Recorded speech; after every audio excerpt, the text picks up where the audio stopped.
It is 6 o'clock. Good morning. I'm Jonathan Schaefer from the Superbook.com sports desk. Before SEC Media Days wrapped yesterday, it was announced that Georgia's Kirby Smart has agreed to a new 10-year contract that will pay him a record $112.5 million deal through the 2031 season. His average salary is thought to be the highest of any coach in the country. Kyler Murray has agreed to a 5-year extension worth over $230 million. The deal, which runs through the 2028 season, includes $160 million guaranteed for injury and $105 million fully guaranteed upon signing the deal. And the Nashville Predators have signed forward Nino Niederreiter to a 2-year, $8 million contract. Niederreiter, coming back from 20-plus goal seasons, had them back-to-back, will be signing with the Preds and joining Nashville. For your foundation repair and waterproofing needs, visit USSTN.com. Breaking news at once on your home for the Titans and the Vols.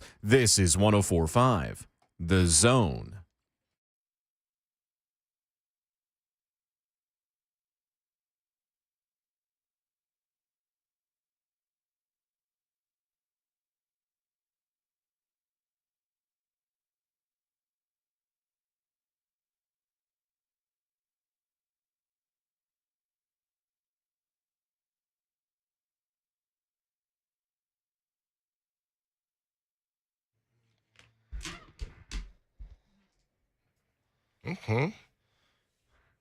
What's happening? Welcome in, J Mart and Ramon, 104.5 The Zone. The and Ramon's out today, somewhere in Alabama, watching baseball of some kind. So Keith Bullock is in again today. You know who he is. He played for the Titans. He played at Syracuse. He's from New York. I am in the house. In the house. And I play with the Giants. Come on, man. He's Mr. Monday Night. Let's pump this up the way he's not from here. It's cool. You do that. You do that. He's not from here. He's cool. No, I know you're Mr. Monday Night. Top 5 Titan of all time. My wife last night's like, man, somebody just called him, just gushed all over him. I heard it. I'm like, yeah, he probably gets that a lot. Man, I don't be tripping, man. I'm a father of 3, owner of a cafe. Had to scramble yesterday morning. You know, I checked my. You got out quick. No, when we're on the air, you know, just by habit, we're in break, and I check my my labor, make sure, you know, just checking my store. Right. My opener wasn't there. Remember, I told you my opener. Yeah. I was like, yo, where's this guy? Yeah. But yeah, had a no-show yesterday. It's all good. Those are, you know, that's what happens. I've been at it for 2 years now, so it's nothing new. But for the most part, I have pretty reliable employees. Things happen. I'm telling you, man, I need to fill out an app. Yesterday afternoon, I just sat around pulling shots, trying to dial in a shot with a new bag. Did you weigh? Yes. You know 18 what? 18 grams. I'm gonna bring you and like I didn't go by the store yesterday. Oh no. I'm gonna bring you a bag of Supernova. That's our. I was actually gonna ask what you guys use for your espresso roast because I didn't know what you used. It's a darker. The Jaeger Chef is a yeah, light, that's a pour over. It's a light. Yeah, it's a light one. So Mm-hmm. I'll bring you both. I'll bring you a 2-pound bag of both for sure. That's excellent. And if I can't make it, I'll just send it. That's all good. So today's one of those days that started the way you don't want it to. Got in the car, I'm like, oh yeah, yesterday was hot. Yesterday I got finished with what I was doing, a golf lesson. And then I was like, I'll get gas the next day because I don't want to stand out here in this. I haven't eaten enough. That happens to me a lot. I'm feeling a little bit sick. I need to go do something. Then I get in the car this morning and realize, oh yeah, I can't make it to work. I actually have to go get the gas now. So I should have planned this 10, 15 minutes earlier. So I appreciate Nashville Metro not being out there this morning. Oh yeah. So I had to find a way to Yeah. I made it. Wow. Tighter than I wanted to. I'm sitting on 20. I'm sitting on 20 miles left, so I'm gonna definitely make sure I'm not gonna take the chance and get back to Brentwood on 20 I was going to say, hopefully you're not planning on going very far then. Nah, I'm going to the Tiger Mart. To the Exxon. To the Exxon. Where there weren't too many base heads out there today. My thing is I've tried to save money, and I know where cheap gas stations are. Even in Brentwood, I know where the cheapest gas station is because it's right by where my apartment used to be. And so I was like, well, I still want to save this $5.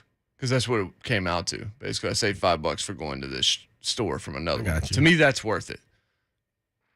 But it tightened the things. I could have gone right outside the house, but no, I was like, no, I'm going to go 2 miles back the other direction from where I need to go. I'm going to find a way. Gas is in your head, man. So you had to get that 5. You had to save that 5. It's in my head, and money is in Kyler Murray's head. And he got paid. Kyler got the bag. He did. Was it 230 with 160 guaranteed? 160. That's the number I look at, the 160 guaranteed. Yes. It was 230, 160 million guaranteed for injury, 105 fully guaranteed upon signing. Nice. I mean, So I would look at the 105. Mm-hmm.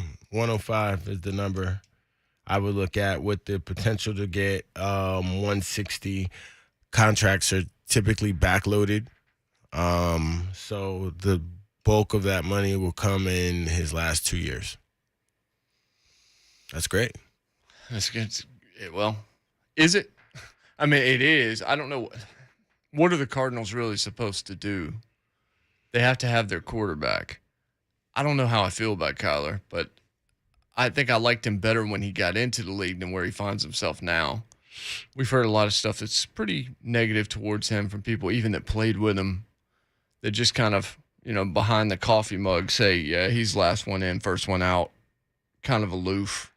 Now, that's maybe that's more of a baseball mentality because baseball is more of an individual game. Maybe he kind of approaches it that way. But if you're going to pay me or if I'm going to pay you 160, 100, whatever, guaranteed, 230 overall, I need you to win a playoff game, and I need you to try to be a leader for the team. Both those two things have to exist because the quarterback has to do that in this day and age, has to be the leader, but also has to be one of the causes for what you're doing. And so far, Kyler's played in one playoff game, and he didn't play very well in it. Now, I'll give him sort of a pass because DeAndre Hopkins didn't play in the game. And if he didn't play in the game, you've lost a lot because I still think he's the best player on the team, even at his age. I still think Hopkins – I believe Justin Jefferson's the best wide receiver in the league, certainly by the end of this season, which is something he said also. But Hopkins, in terms of his hands and things like that, that's a weapon you can't replace, especially not on that team. That said, Keezy, look, you pay the quarterback's got to do something now. Yeah, absolutely. And I feel like Kyler Murray has been performing. He was hurt a lot last year, and that's one of those things. I feel that, him being durable is going to be a key factor. You know what I'm saying? He did have over 100 did have over 100 QBR rating last year, 94, 87 in 3 years. So he's putting up the stats. Mm-hmm. You could be in a situation kind of like Lamar Jackson. He's sitting there waiting. So like you started off saying, what is Arizona supposed to do? All those other, you can not pay him, let him go somewhere. However it works, you can cause a problem going into camp, all those different things. But you hit it on the head. What is Arizona supposed to do? Quarterbacks are not coming in to the league this dynamic. All those other things you mentioned, the kid is 24 years old. Mm-hmm. I feel that organizations, and like every quarterback, in a lot of quarterbacks, I'm not going to say every, but most and a lot of quarterbacks, you hear things, especially superstar quarterbacks, you hear about immaturity issues in their first few years. Kerry Collins, you know what I'm saying? He's a great example, my former teammate, but he ended up having a great career as a first-round draft pick. Eventually led, a team to Super Bowl. I don't know Casey's stats off top, but as a teammate of mine, as a vet, in year 13, 14, 15, after having a lot of accomplishments in the NFL, after coming in highly touted and not necessarily maybe living up to, actually he did take Carolina to playoff Super Bowl, almost Kyler Murray-esque, minus, obviously Kyler is, from what we know, pretty good off the field, you know what I'm saying? KC earlier started out with some troubles, but my point is, immaturity happens, right, however it comes. So if it's him having a baseball mentality, last person in, first person out, you could fix that at 24. And a general manager is going to make sure all his I's are dotted and his X's are crossed and his T's are, topped off, capitalized before he signs anyone to this deal, especially a quarterback of the future of the organization that they need in order to get to the Super Bowl. He's proven that he can get them to the playoffs. He played the Super Bowl champs, and they showed him what's up. And most quarterbacks learn from that first or second or third L. You know what I'm saying? John Elway didn't have an easy path, but he became a Super Bowl winner. So I just think, our society lacks a little patience. But he has a little baggage. Kids are immature. He's a kid to me. I'm 45 years old. At 24, he's a kid to me. So yeah, and I think that's important. I do think that's important. I think that, I don't know if maturity is learned. Maturity is certainly earned through the course of life. You run into challenges and things like that, and eventually you start to react a little bit differently to certain things because experience dictates that things kind of shift. He's still super young. We expect everything out of these kids immediately now, as opposed to quarterback's probably going to sit for a year before he starts. Not anymore. Like now, hey, I saw what Justin Herbert did. I saw what Joe Burrow did. You've got to go in and be that guy. There's still more guys that aren't that guy than are that guy. Right. But I'd say maturity is learned in a professional sports atmosphere.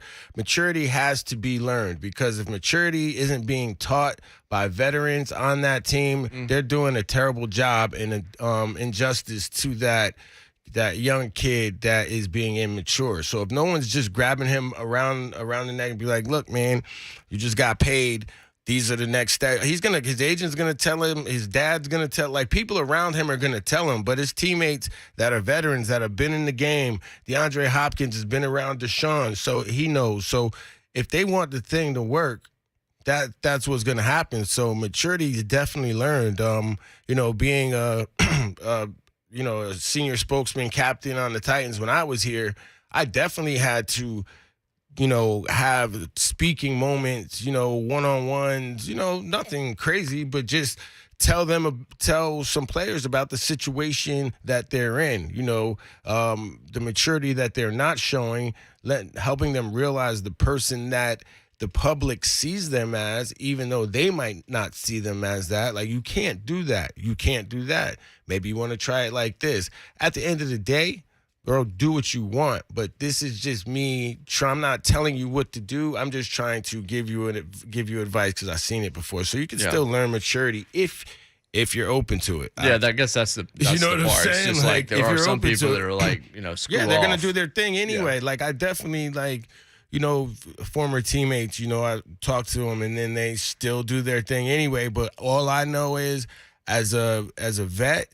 I did my part. I got my own life to live. I can't be running around behind 24, 25, 26-year-old kids, because, we're kids. At that point, I'm maybe in my 30s, you know what I'm saying? I'm talking about, that era of the Titans from 2006 to 2009, you know what I mean? So I'm in my, my late 20s, early 30s, and it's when I know when I'm around, everything is cool. Now, when I leave, I can't control that, so... Interesting question I can throw out as we go into the break. This year, would you rather have Kyler or Ryan at quarterback? I know where most people seem to fall last year, but now we've got another year's sample size of both guys. Has it changed? Did you feel one way last year and you feel a different way this year? I can make the argument you would want the guy you've got as a Titans fan. At least for what this team needs that quarterback to do, how it's operated, all of that. You kind of know what you're going to get from Ryan Tannehill. I don't know that you're going to get a Super Bowl with either guy. Certainly this year, I don't believe that's the case.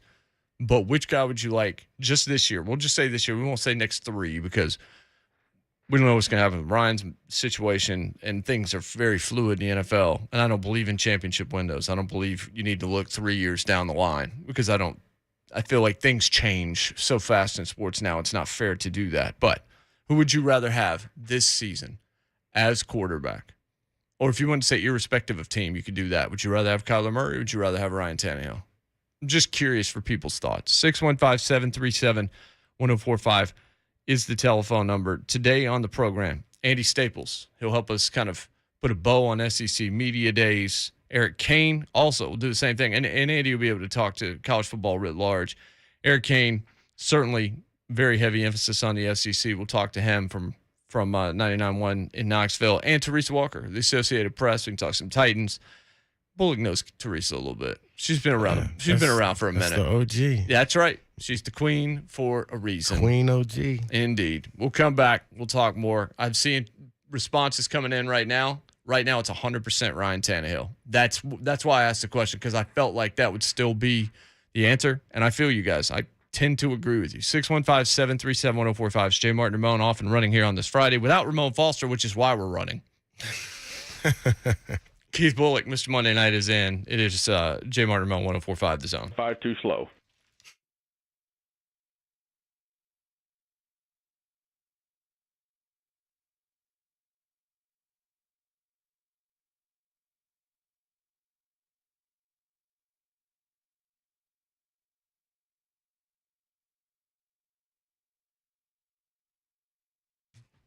Hey, man, I love a lot of things about Genesis Diamonds. I love the selection. I love the quality of the stones. Again, you've got a company that was started by former diamond wholesalers and cutters, connections that go back for decades. They don't need middlemen. They have direct connections. The owner is actually a member of the largest diamond exchange overseas. It gives him access, special access others just don't have. Genesis, them with that buying power, they're a diamond powerhouse. You can't get any closer to the source, which then they can pass those savings along to you. Plus, the quality is just outrageous. But the thing I really care the most about is the people going in there being treated like a human, being treated not like an extra line on a paycheck because they're non-commissioned. They just tell me what I need to know. They make sure that I feel comfortable in the purchase, and I feel walking out of there, not only was it a comfortable purchase, but I know I didn't get, told things that weren't true along the way. You can trust them to give you the best stones, and they have the best stones. So it's all on your side of the table. It's unbeatable value for you. They won't be undersold on GIA certified diamonds. They've got a price guarantee, not just local, but covers the entire nation. Get the deal you deserve on your diamond at Genesis Diamonds, now with an expanded selection of luxury pre-owned Rolex watches, all the hardest to find models. Check them out. It's my jewelry store. It needs to be yours. It's Genesis Diamonds, Green Hills, and Cool Springs.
J Mart and Ramon, 104.5 The Zone.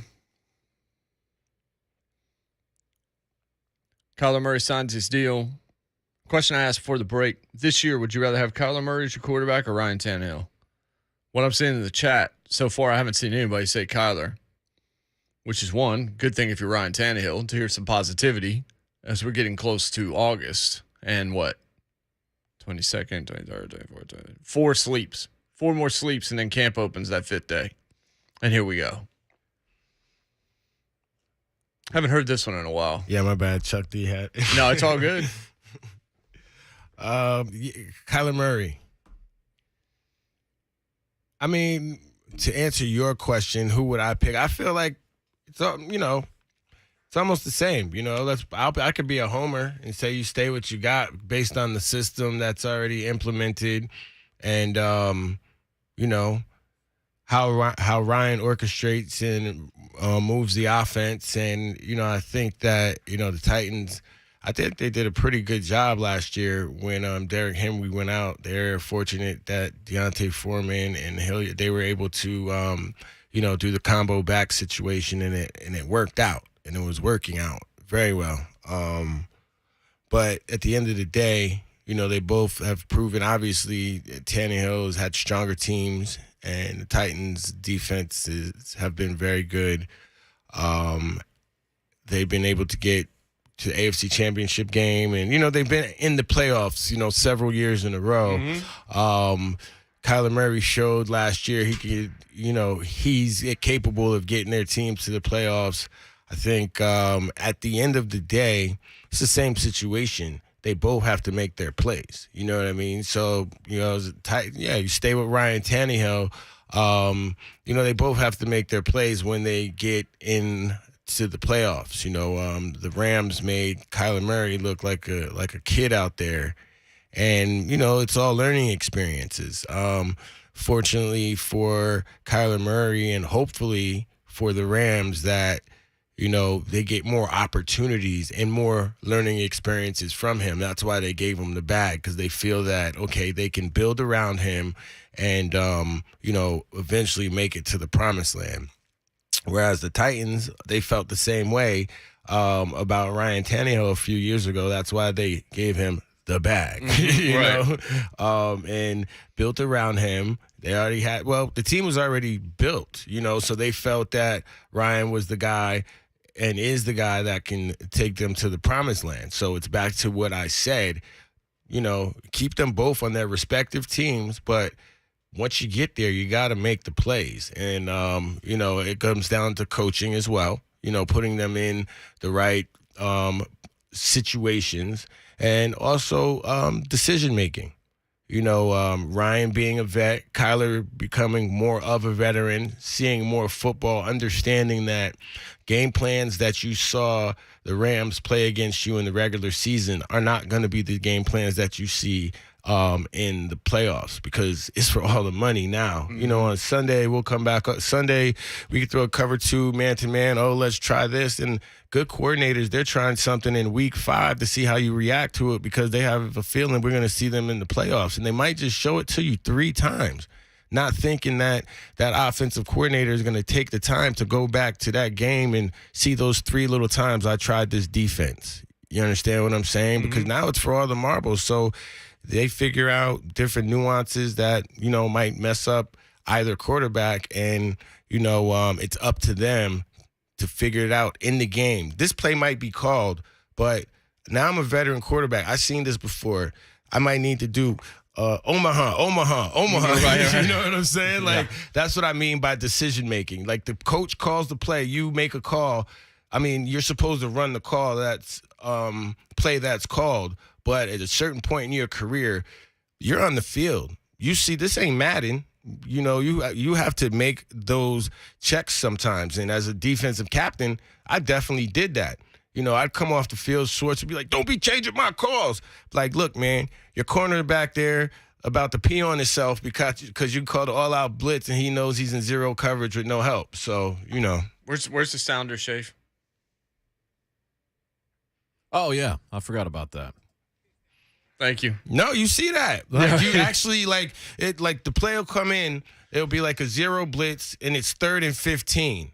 So in my mind, I'm like, why are we going? But like defensive coordinators, coaches in general, especially if they have control, they get mad. They don't like this coach or whatever. Oh, we're going to go after him. We're going to go after him. So they send the house on 3rd and long. You watch football. You see it. You're like, why are they doing that? Right. That's the defensive coordinator trying to prove a point. But then you got this young corner or safety, whoever, because they got their butt beat in practice on this same call. And you see him peeing down his leg, you know what I'm saying? And you got to make a check. You go cover 2, cover 4, you get off the field. They might get an 8-yard gain and it's over. But, it's what's it called? On-field awareness. That's what you got to have. 3, 2, 1. Thank you. That's a real thing. No, this is going to sound stupid because I hate trying to make this analogy, but Madden and NCAA in particular, I did not want to recruit kids whose awareness was like 25.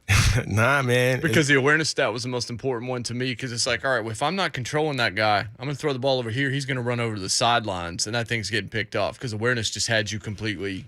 Yeah. It was basically like your player doesn't know where their football is, basically, at that point. I wonder, like, next time you speak to Coach Matt, because I know he's on here a lot and you're starting to get into football, ask him about a player's awareness. Just because he can give you a coach's, I'm just giving you from a player standpoint. I just know that, awareness, because if I hate playing with people that, like you said, like if you got a 25 awareness, and I play with guys that have a 25 awareness, man, you just be cussing their ass out all day. Thinks he's on a baseball field, doesn't even know it's football, all of that. You could tell them simply, look, don't let this person get inside of you. You got into whatever you do, don't let them get inside. They let them get inside, touchdown. And it's like, we just I told you and he told you. Like, literally, it's just crazy. Some people just don't. And you get paid a lot of money, man. Do your job, bro. That's accurate here, too, man. I say that to Ramon like every third break. You get paid a lot of money, man. Do your job. Shafe says it all the time to me. Then I'm like, 1, don't get paid a lot of money. 2, nobody's expecting that much. Quite frankly. Expecting a little bit more than that. Yeah, well, whatever. Not really an athlete. Yeah, that's right. John in the borough. John, what's up? What's up, guys? If you already mentioned this about Kyler Murray, I apologize. I just got in the car. I noticed that the $46 million a year that he's making is more than the Oakland A's payroll for their entire 26-man roster, which tells me that the Oakland A's the ownership still needs to be stripped of their ownership of that team. But I just thought that was an interesting tidbit about that because Oakland drafted him 9th overall. Right. Yeah, and people criticized him. Obviously, it was people in the baseball world. Boy, I didn't. That's crazy. I mean, you think about it, how hard it is to get to the majors at all. Right. And then you look at the position he was going to play, likely, and you looked at, outside the top 2 or 3, what those guys were making on average. It's just like, all you got to do is go in as a rookie and get 1 contract as a quarterback in the NFL, and you probably make more money easier than you would playing baseball. As good as he was at baseball, I liked the idea that he went and did what he thought he wanted to do. And I think he went to a place where he could cash in faster. I think money's important to the guy. Yeah, man, baseball is tough, and the older I get, the more I realize. I actually, in my neck of the woods in Brentwood, I have a friend that, played a little baseball, and he can give me some real, and is still around the game and gives me, real insight to it. And then, I was watching the Derek Jeter documentary, The Captain, and then I just realized all the people that were in the minor leagues with him at that time, and they became superstars, Hall of Famers and stuff. And me coming from the football world, it's like, okay, you go to college and you go right to the league, where these kids, they go to college and go right to the minor leagues and might not ever get out. So it's and they might even play into their 30s for the love of the game because they can, and not making a lot of money. To your point of your I mean, if you can make it to the top, yesterday. right. I mean, $15,000 a year. Yeah, it's crazy. Yeah, I mean, you got to play a lot of baseball. Maybe not Kyler. Maybe And they Kyler's going to be fast-tracked. You're allowed to have kids, too, when you're in the minors, too. Right. Yeah, that's crazy. Yeah, you shouldn't be allowed to have kids if you're in the minors. Yeah, that's the $15 a year. There. Yeah. Well, most of the guys that play minor league baseball, I read this yesterday. Didn't read it on air, but I read it. Have second jobs. Some even have third jobs. Because they can't just play baseball. Well, I tell you, shout out to the Nashville Sounds because I really enjoy going to those games. Taking my kids, my family there. We like hanging out at the ballpark. Get to drink my beers. I love baseball. It's baseball, man. I like baseball in person a lot better. Like, it's a good experience. It's a good family experience. It's minor league games are. Yes. Major league games are like different. Like, I don't like major league games. I got to sit there. I don't want to, I sit close enough where you could catch a foul ball, but it's probably not likely. But you really. Can't be like this. Like, you know what I'm saying? You got to keep your eye on the pitch. It makes me in tune to the game, Drink my beers. So that's the common denominator of whichever baseball game you're at. I leave by the 7th inning. After the 7th inning, I'm a Mets fan. So when I'm in New York, that's how I grew up. I get it. You're in New York. I understand. And during the time, like the 80s, just watch the 30 for 30, man. The amazing Mets. I wrote Dwight Gooden when I was a kid. Wrote him a letter, tried to tell him to get off of drugs. He probably got it. So Dwight Gooden lived in my neighborhood when I lived in Jersey in the off season when I played with the Titans, and Dwight Gooden lived in Edgewater, New Jersey. We go to the same bagel spot all the time. Definitely fanboy. I'm like, yo, Dwight Gooden. He's like, yeah, he's a real quiet guy. Yeah, he's like really quiet. Like a lot of pitchers are wired a little different. Yeah, I met R.A. Dickey too. He's pretty chill. I was on a plane, and I was like, hey, man, you're R.A. Dickey. He's like, yep. Is that what he's Yeah. Do you know who you were? I don't think so, man. I just kept it moving. I'm like, hey, man, you're R.A. Dickey. He's like, he's a Nashville guy. He knew who you were. That's why I was like, he's a Nashville guy. I'm not going to assume. I don't assume anything. You know what I mean? I just was having my moment. You should have been like, hey, you're R.A. Dickey, right? Hey, I'm Keith Bullock. I'm Mr. Monday Night. I played for the Tennessee Titans, 1999. You just go through your entire resume. Then finally he's like, oh yeah, you wore that jersey, the Titans jersey. R.A. Dickey. Yeah, you may have a knuckleball and a Cy Young, but I had over 1,000 tackles in the league. No, respect. That dude did win a Cy. Yeah, man. Respect. Yeah. 615-737-1045 is the telephone number. Pretty much the entire narrative about Kyler is he a leader? Is he a good teammate? All of that. And you got to get that dirt off you. So that's why I said, he's 24. Look, I'm giving him benefit of the doubt now that he got the bag. With that, some maturity has to come to what you're saying. I'm saying if he obviously hasn't had it and the people around him haven't felt that he's had it, well, he has to show it now because the management, backed up the truck and gave him the money.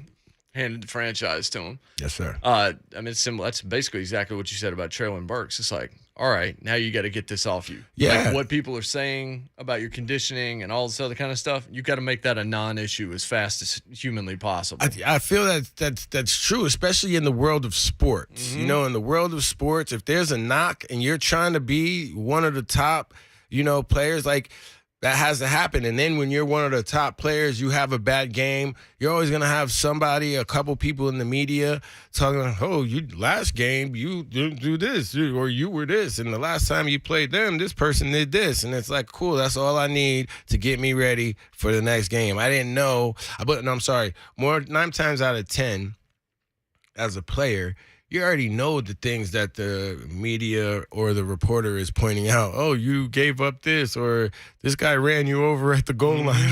Like, no, for real? It's like, so you're already ready for your get back, It's like the schoolyard. Somebody slap you in the face. The next day, you go home tell your mom or your dad. It's like, oh, all right, you better slap him back the next day. I know. I think the biggest narrative that's out there right now is that Leonard Fournette is fat.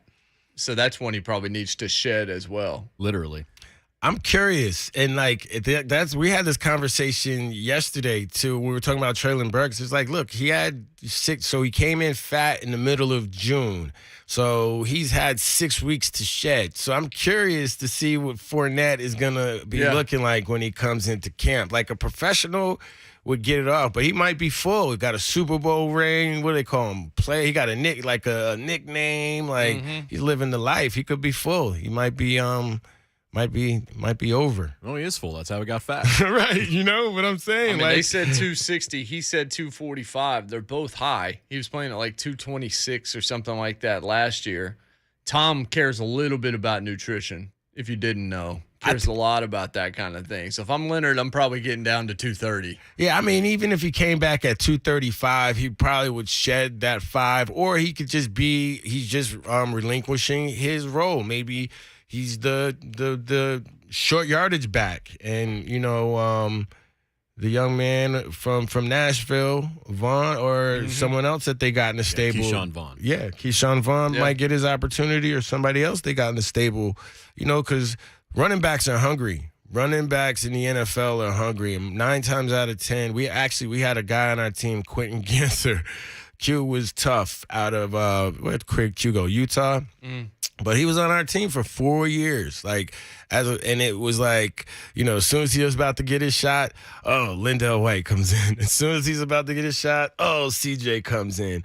But Q just kept his head down and played his game, and he always knew every camp it could be his last year, and he always, made that cut. Shout out to my boy Q. We might be bringing back top observation in the fall. We have discussed doing that.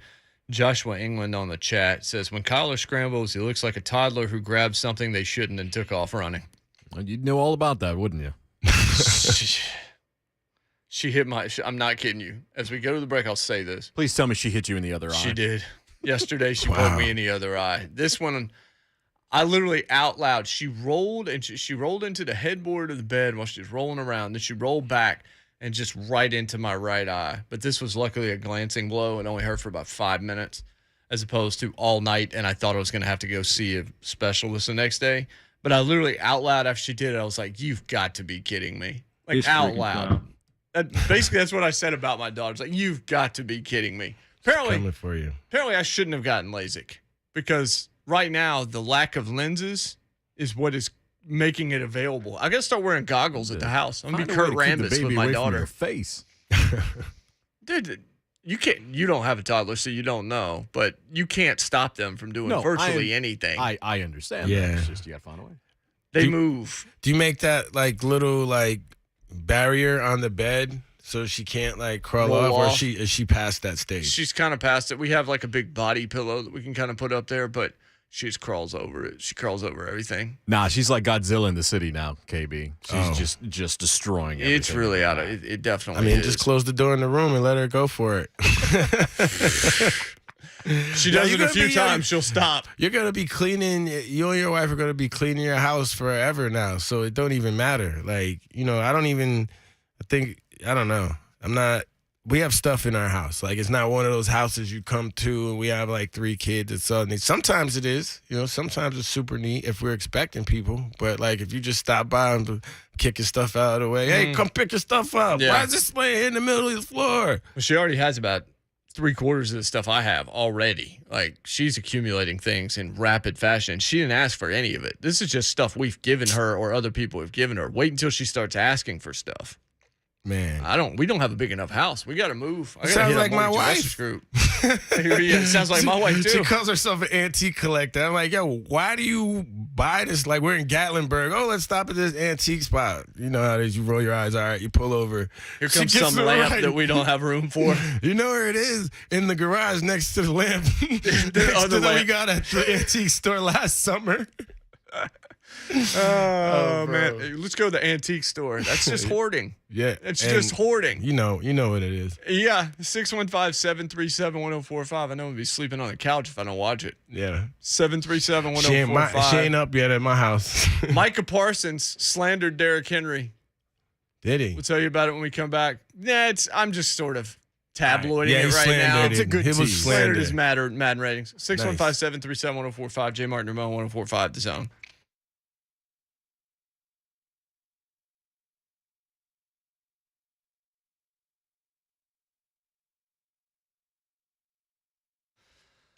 Hey, so Lee Company, you need something that they can do for you. Actually, you know what? I hope you don't right now. I hope everything is good in your house. But if stuff is going wrong, they do it all. Heating and air conditioning. And if that's going wrong, then everything's wrong in your life right now with how hot and humid it is. Plumbing, same kind of deal. If plumbing's not right, I don't care what time of year it is, you probably don't want to be there. Electrical, look, I've had them come out for electrical. I've had them come out for HVAC. For plumbing, I actually need to schedule them to come out and help us put some PEX in half of our house. All of these things, they do it all. And when you call Lee Company, they have over 950 vehicles in the fleet. That's why you see so many Lee Company vehicles out on the street, because they have that many of them. They have over 1,600 employees. They're covering Tennessee and in Kentucky, of course, also in Alabama. So they've got locations everywhere. They've been trusted since 1944. But when you call Lee Company and you say, HVAC's my issue, they're not sending out just a generic Lee Company employee. They're sending out a master technician when it comes to heating and air conditioning. They're sending out a master plumber. They're sending out a master electrician.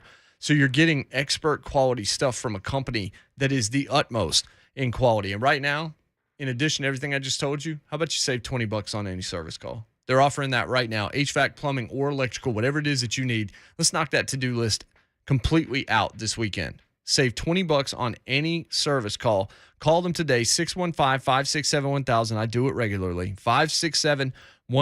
They're the best. Lee Company, all you need.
Madden running back ratings.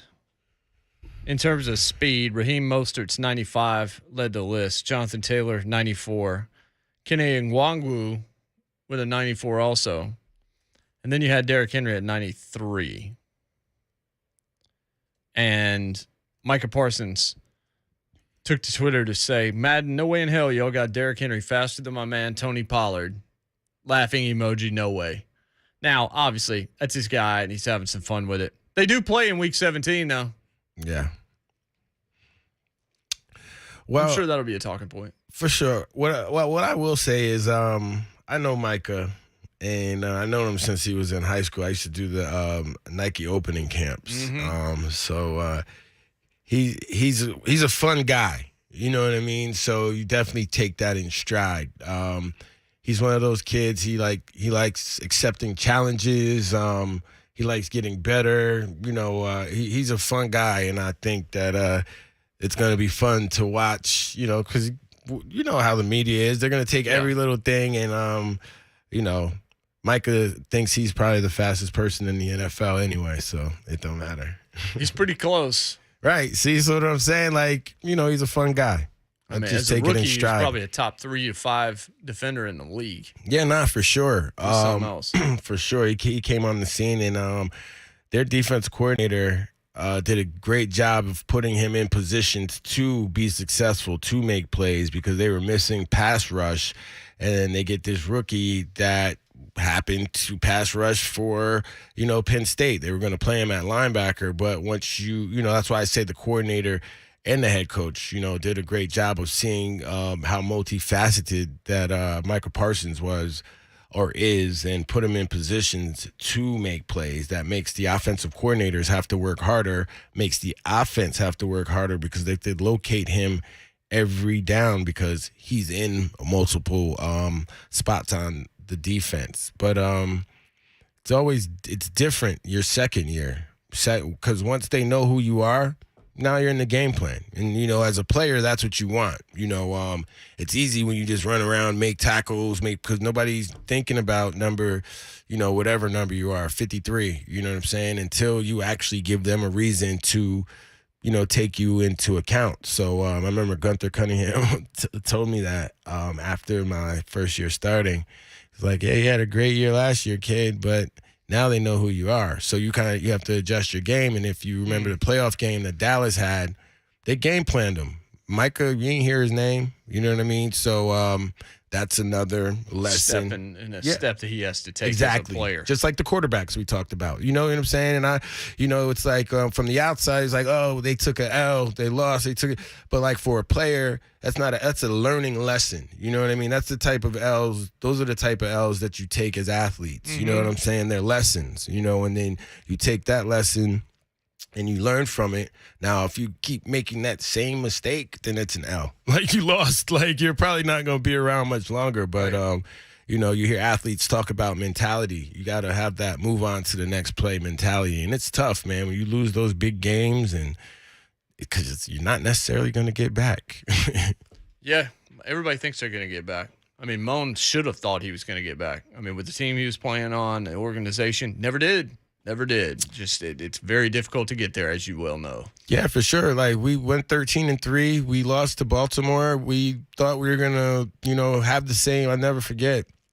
After that game, we lost to Baltimore. In the locker room, one of our teammates was like, "Oh, we got next year, guys." And it's like, nah, it's not gonna be the same next year. You know, it's not the same team. It's not the same chemistry. It's not the same. You know, so I always hated that. Oh, it's going to be the same. I think I went off.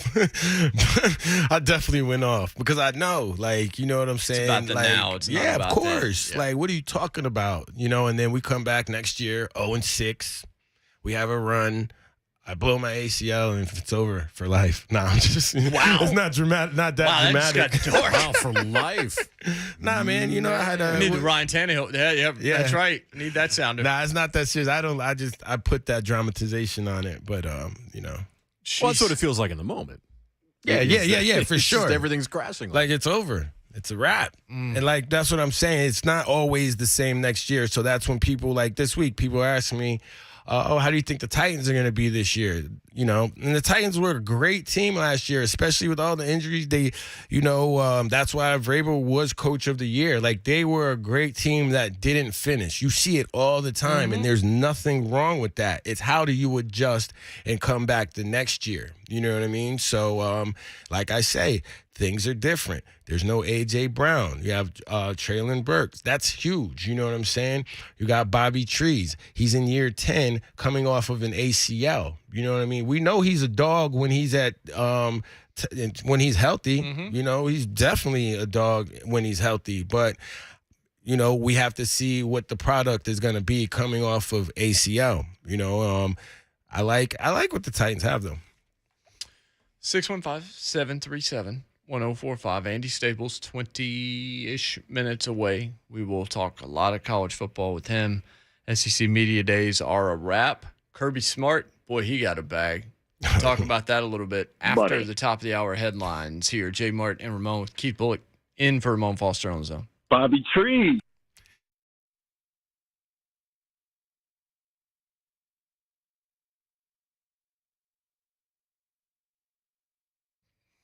This is the part where Ramon says, beat the heat with Window Nation. And I sit and listen to him for about 15 seconds and then take over and tell you they've done over 1 million windows in over 150,000 homes. 96% of them need no follow-up service. Why? Because they measure them 3 times. They understand if they're not perfectly measured, look, that's going to be a problem pretty daggone quickly. Over half of their business is fixing what other window companies have messed up. The average installer, over 16 years experience, over 20,000 windows installed. They got 1,500 plus custom window combinations available. That's vinyl, it's wood, it's fiberglass, and they've got the A+ rating if you look them up in the Better Business Bureau. And then they've got this deal on top of all of what I just told you. Save $200 off any style new window from Window Nation. Pay nothing until 2024. Plus, if you purchase a house of windows, you're going to get a free entry door. Again, $200 off any style window from Window Nation with every 2 you buy. No payments, no interest until 2024, plus a free entry door with the purchase of a house of windows. They're putting 4 in my house real soon. They've got to come out and do the measurements now. But just talking to them the one time that they have been there so far, when they were there 2 weeks ago Friday, I just know I'm in good hands. Save thousands on your new windows, and again, 30 to 40% on your energy bills, all while upgrading the look and feel of your home. It's Window Nation. It's real easy to do. Same thing I did, 866-90-NATION. Go ahead and do it right now, 866-90-NATION, or online, windownation.com.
From the Superbook.com sports desk, I'm Jonathan Schaefer. Good morning. Before SEC Media Days wrapped up yesterday, it was announced that Georgia's Kirby Smart has agreed to a new 10-year contract that will pay him a record $112.5 million through the 2031 season. His average salary thought to be the highest of any coach in the country. Kyler Murray also getting that bag. 5-year extension worth over $230 million. The deal, which runs through the 2028 season, includes $160 million guaranteed for injury, $105 million fully guaranteed upon signing the deal. And to the NHL, Nashville Predators have signed forward Nino Niederreiter to a 2-year, $8 million contract. Niederreiter coming off of back-to-back 20-plus goal seasons. For our foundation repair and waterproofing needs, visit USSTN.com. Breaking news at once on your home for the Titans and Vols. This is 104.5 The Zone.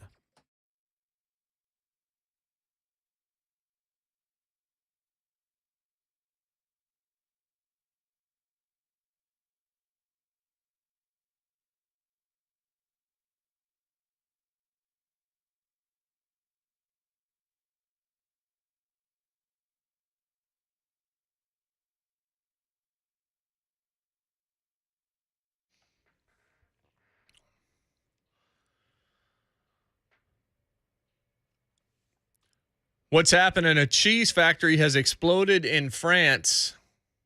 Yep, debris is everywhere. Oh, Dad Joke Friday. It's back, baby. Dad joke Friday. It's back. Let them fly on the chat, Zone TV. Oh, we've had a few on Twitter this morning. I know. All right, Dad joke Friday. I see. If so, how do you turn a fox into a cow? And then it says piece of cake. I don't get it. I'll get that one. Maybe he didn't put the answer there. Yeah. Something doesn't make sense there. Something's not computing. Now I've got to go find my list. Hey, turn Fox in? Yeah, no. Yeah, I don't understand that one. There's something missing. There's something I don't. Plenty of things I don't understand. Plenty of things that are missing too. But in this case, there's something I don't know that D Good actually answered that thing. So I'm gonna need to figure out what that is. You're gonna need to help me out on that one a little bit. And then of course I've got to make sure I'm getting the dad jokes that are okay to actually say on the radio. By the way, if they're not dad jokes. You're not saying the inappropriate stuff to your kid. I got to make sure I have a dad joke by the end of the show. I don't know. Not all dads are created equal, Jason. Why did the cookie cry? Because it's crumbled. Because his father. Well, that's pretty good too. Because his father was away for so long. I like that. That's what we want. I like that one. All Keith right. Bullock's in, by the way. Ramon Foster's not. We have names, but whatever. It's a radio show. Jonathan Schaefer's name, his is important because he is. Oh, hold on, man. I wasn't expecting that. best producer in the world. He gave you the alley. Man. He had to lay it in. Yeah. You laid it in. You just didn't bring Fumbled the it thunder. around. Yeah. Patrick Ewing did around before you could. You got, hey, you scored buckets. It still counted, didn't it? Yes, Still absolutely. 2 points. As long Hey, as you Shape could- man, absolutely. got to score once a year, brother. Oh, wow. Don't appreciate that. Believe you, Jason Hey, Martin. man, I can't say multiple nice things to you.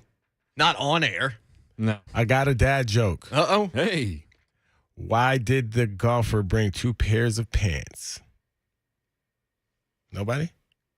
In case he got a hole in one. Hey, there it is. Wait, you're not supposed to laugh at your own joke. No. You can. Yeah, you can. Well, you kind of I fumbled need the to layup, do too. it to Dave Chappelle. Tap my mic. Yeah. That's right. There are people who do. Kevin Hart laughs at his stuff all the time. All the time. Dennis Miller.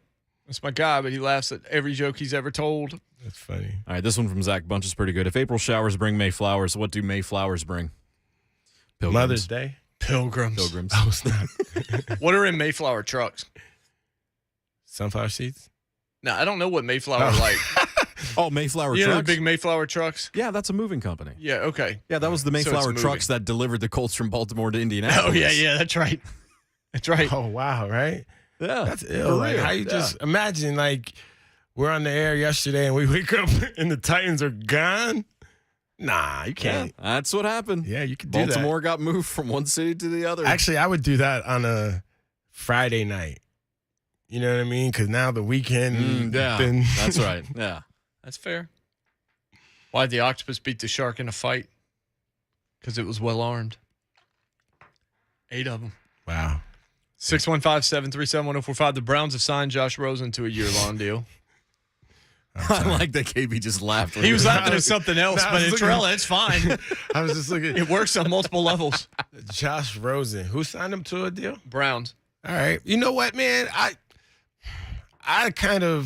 just feel I like Josh Rosen because I do too.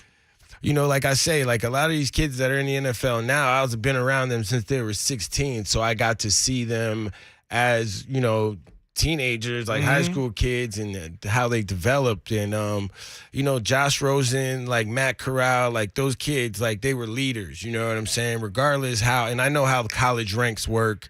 And coaching in the NFL works, how you might get a bad rap, however it goes. I just feel Josh Rosen could be a good, at this point of his career, like a good, you know, second, third tier quarterback in a system that gets an opportunity, almost a younger Tannehill-esque type situation. I think you're onto something. I liked him coming out of college, liked him and Darnold both. I'm famously so wrong on Darnold apparently, but Josh Rosen went into the league to the lame duck Steve Wilkes era in Arizona.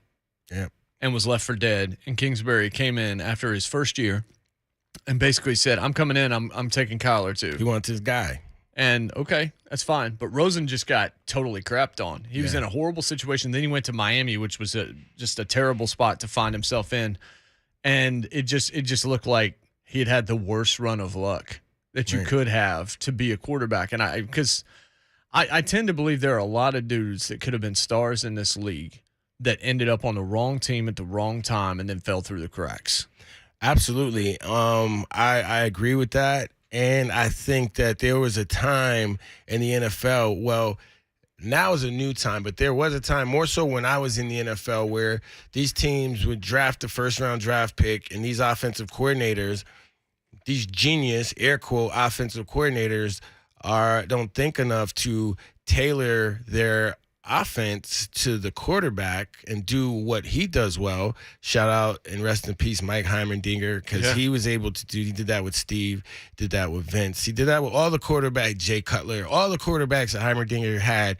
He figured out what they did well and, you know, cussed them out until they did it great. And, you know, he was able to do that, you know, and a lot of coaches are, but then you just have those that, you know, this is my offense, this is how we're going to run it. But you see these coaches today are able to adjust and adapt to the quarterback that they have. And, you know, it might not lead to Super Bowls and all those things, but it leads to more successful offenses and more opportunities for those coaches. I mean, of the guys that came out of that draft that year, Rosen was the most pro-ready guy. Everybody said it. He was a leader at UCLA. He didn't even have great talent around him at UCLA. That's why people thought he was going to come in and take the NFL world by storm. I talked to people that were really tight in the Pac-12 that knew him pretty well and knew that team, and they all thought he was a can't miss. But, boy, you can miss if you go to the wrong franchise. Yeah, for sure. Like, I had an opportunity. I met Mitchell Trubisky this December at a Super Bowl, or February at a Super Bowl event. And then I just chopped it up with him. And, you know, I didn't ask him I wasn't like, oh, what is it? I was like, how does it feel? You know, you're still in the NFL, but how does it feel like that people look at you and might look at you as a bust? He's like, you know, because we're just chopping it up. He was really cool, chilled young dude. And he was like, you know, I think it kind of stinks. He's like, I played more games in the NFL than I played in college, because he had 10 starts in North Carolina, and then he was in the NFL. He's like, and then I had two new coordinators, so I never really got to learn anything. And he was saying his time at Buffalo was great, has been great, because he hadn't gone to the Steelers yet. So he was saying his time at Buffalo had been great because he got to sit back, learn. He has another young quarterback in, you know, Kelly there, where he doesn't have to worry about there's no pressure on him. You know what I'm saying? Mm-hmm. So I think, and we all know that, there's a lot of positions in sports that come with more pressure than others, pitcher, NASCAR driver, individual sports, but quarterback is one of those positions that it needs to be nurtured the right way and built around. Yeah, I mean, I definitely think there's something to the pressure environment. Nobody's expecting Mitchell Trubisky to do all that much, which is perfect because if he's got the talent, he's now got an organization that he can rely on. I think you can say the same thing about Ryan Tannehill when he got here. Nobody was expecting Ryan Tannehill to be, outside of Mike Tannenbaum, who had a personal relationship with him from down in Miami. Nobody was expecting Ryan Tannehill to be what Ryan Tannehill has been for this franchise. They weren't. Nobody thought Marcus was going to lose that gig. Right. Or almost nobody thought Everyone Marcus would say was gonna lose Marcus that Mariota gig. would still be here. Right. He's still in the NFL.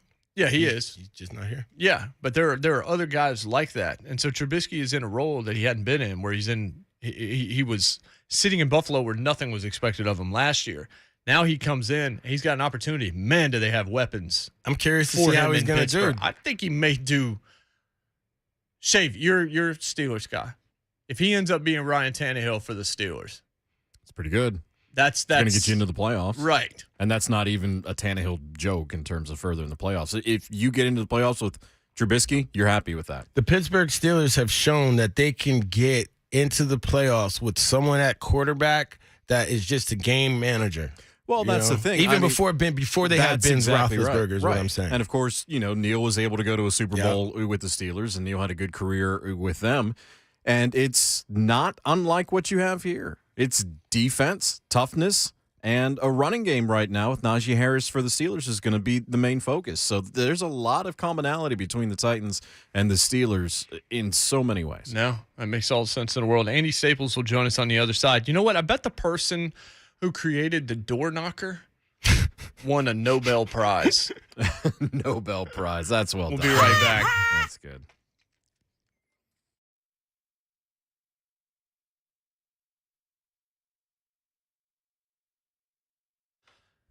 Hey, so it's that time of day where I tell you if you have foundation issues with your home, you are way past time to call my friends over at United Structural Systems. And look, foundation issues are the kind of things that maybe you can eyeball and say, that doesn't look right, but you don't know exactly what's going on. And it's not a DIY project. This isn't something that you can necessarily fix on your own. These are large-scale problems that require large-scale solutions from true experts with a capital E, and that's United Structural Systems. So you got doors and windows sticking. You got cracks in your bricks that might not be cosmetic. You got bowing basement wall. You've got a chimney leaning. All of these kinds of things. You need somebody to come out there that you can trust to tell you what's happening, and that is the A-plus rated United Structural Systems. Here in Middle Tennessee for over 25 years, locally owned, not a franchise. They are problem solvers.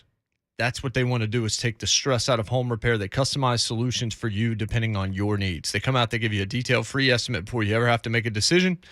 And then you don't pay a cent until the work is done. That means no down payment. Financing's available. Everything benefits you. All their services include transferable warranties. Repairs are guaranteed for the lifetime of your home. These are the things that make it easier to sell your house, or certainly easier to live in it. Keeps things from being devalued. Call them today. Over 23,000 satisfied customers can tell you you are way past the point where you need to make this call. 615-227-2275. That's 227-2275, or online at ussTN.com. United Structural Systems.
Yesterday, my wife's like, Where's Keith from? And I was like, New York. And she just starts singing Empire State of Mind. But she's like, it's very like sort of understated. I'm like, what are you doing? Like, it's right at dinner. And she's like, the Jay-Z, Alicia Keys song. I'm like, oh, okay. That was random. Yeah, I appreciate the. Here in New York, just all starts singing Jay-Z in the kitchen. Yeah, I mean, that's a song that might come. Yeah, Alicia Keys kills it on that. Yeah. You know what I mean? Like the chorus alone. Like, you go to spots and they play it. People that are not even from there, like singing like they're from New York. So it's a great song from regardless where you're from. Well, actually, she said Alicia Keys and who's the other one? Like, right. I like exactly. that she knew so Alicia that's the Keys most and not Jay-Z. memorable part. You know what I mean? But yeah, I grew up probably with relevance in Nashville from about Franklin, from about exit 96 on 65 to about downtown Nashville. That's about how far I grew up from New York City. You got to throw in the traffic, so it'll take you about like 40 minutes or so, 30. With no traffic, a good 20. We've definitely done it in 18. That's the record. But hey, man, it's time to hear a pizza joke. Never mind. It's too cheesy. Let's go to the Mark Spain Real Estate Hotline. Andy Staples, the Athletics on. It's Dad Joke Friday, man. Andy may not know what he's walking into, but it's Dad Joke Friday here every single Friday. Andy, what's going on, brother? I wish I had one queued up for you. Well, you've got 10-ish minutes to try and develop one. I mean, I'm afraid for the calendar on this Dad Joke Friday because its days are numbered. Oh, look at that. That's a pro right there. You found a way to set it up, and then 5 seconds later, you went ahead and dropped it. So that's a pro for real. SEC Media Days are a wrap, Andy. What did you take from it? I mean, there was not the brawl between Jimbo and Nick. I don't think anybody by the time we got there thought that was coming. But what was interesting, what was intriguing coming out of it? Very little was interesting, although I did enjoy Brian Harsin coming out swinging. That was nice. And I think this guy, that was probably the only way he could handle that. But, I mean, if you're going to address something and you have something that happened that was fairly controversial and you know you're going to get asked a million questions about it, the way to do it is attack it as ferociously as possible right off the bat, and it basically intimidates everyone into not asking about it. Well, look, I can't blame him, right? Like, we don't know what happened at all, but I can tell you it was a horrible look for Auburn, and it was very clear what they were trying to do, or what those people involved were trying to do to Harsin. Yeah. I agree. Like Harsin's tactic was smart, because why would you ask a follow up to that? Because it's like, I'm not here to get my head ripped off by Brian Harsin this morning.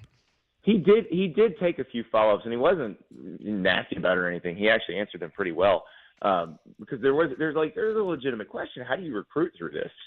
And he said he just tells the recruits to watch, and there's not much he can say at this point. I mean, we know how the story's going to end. Yeah. I think he should be the football version of Peter from Office Space, where he's just trying to get fired. Like, you're dismantling cubicles, you're gutting a fish at your desk, you're taking a 4-hour lunch at tchotchkes or Flingers.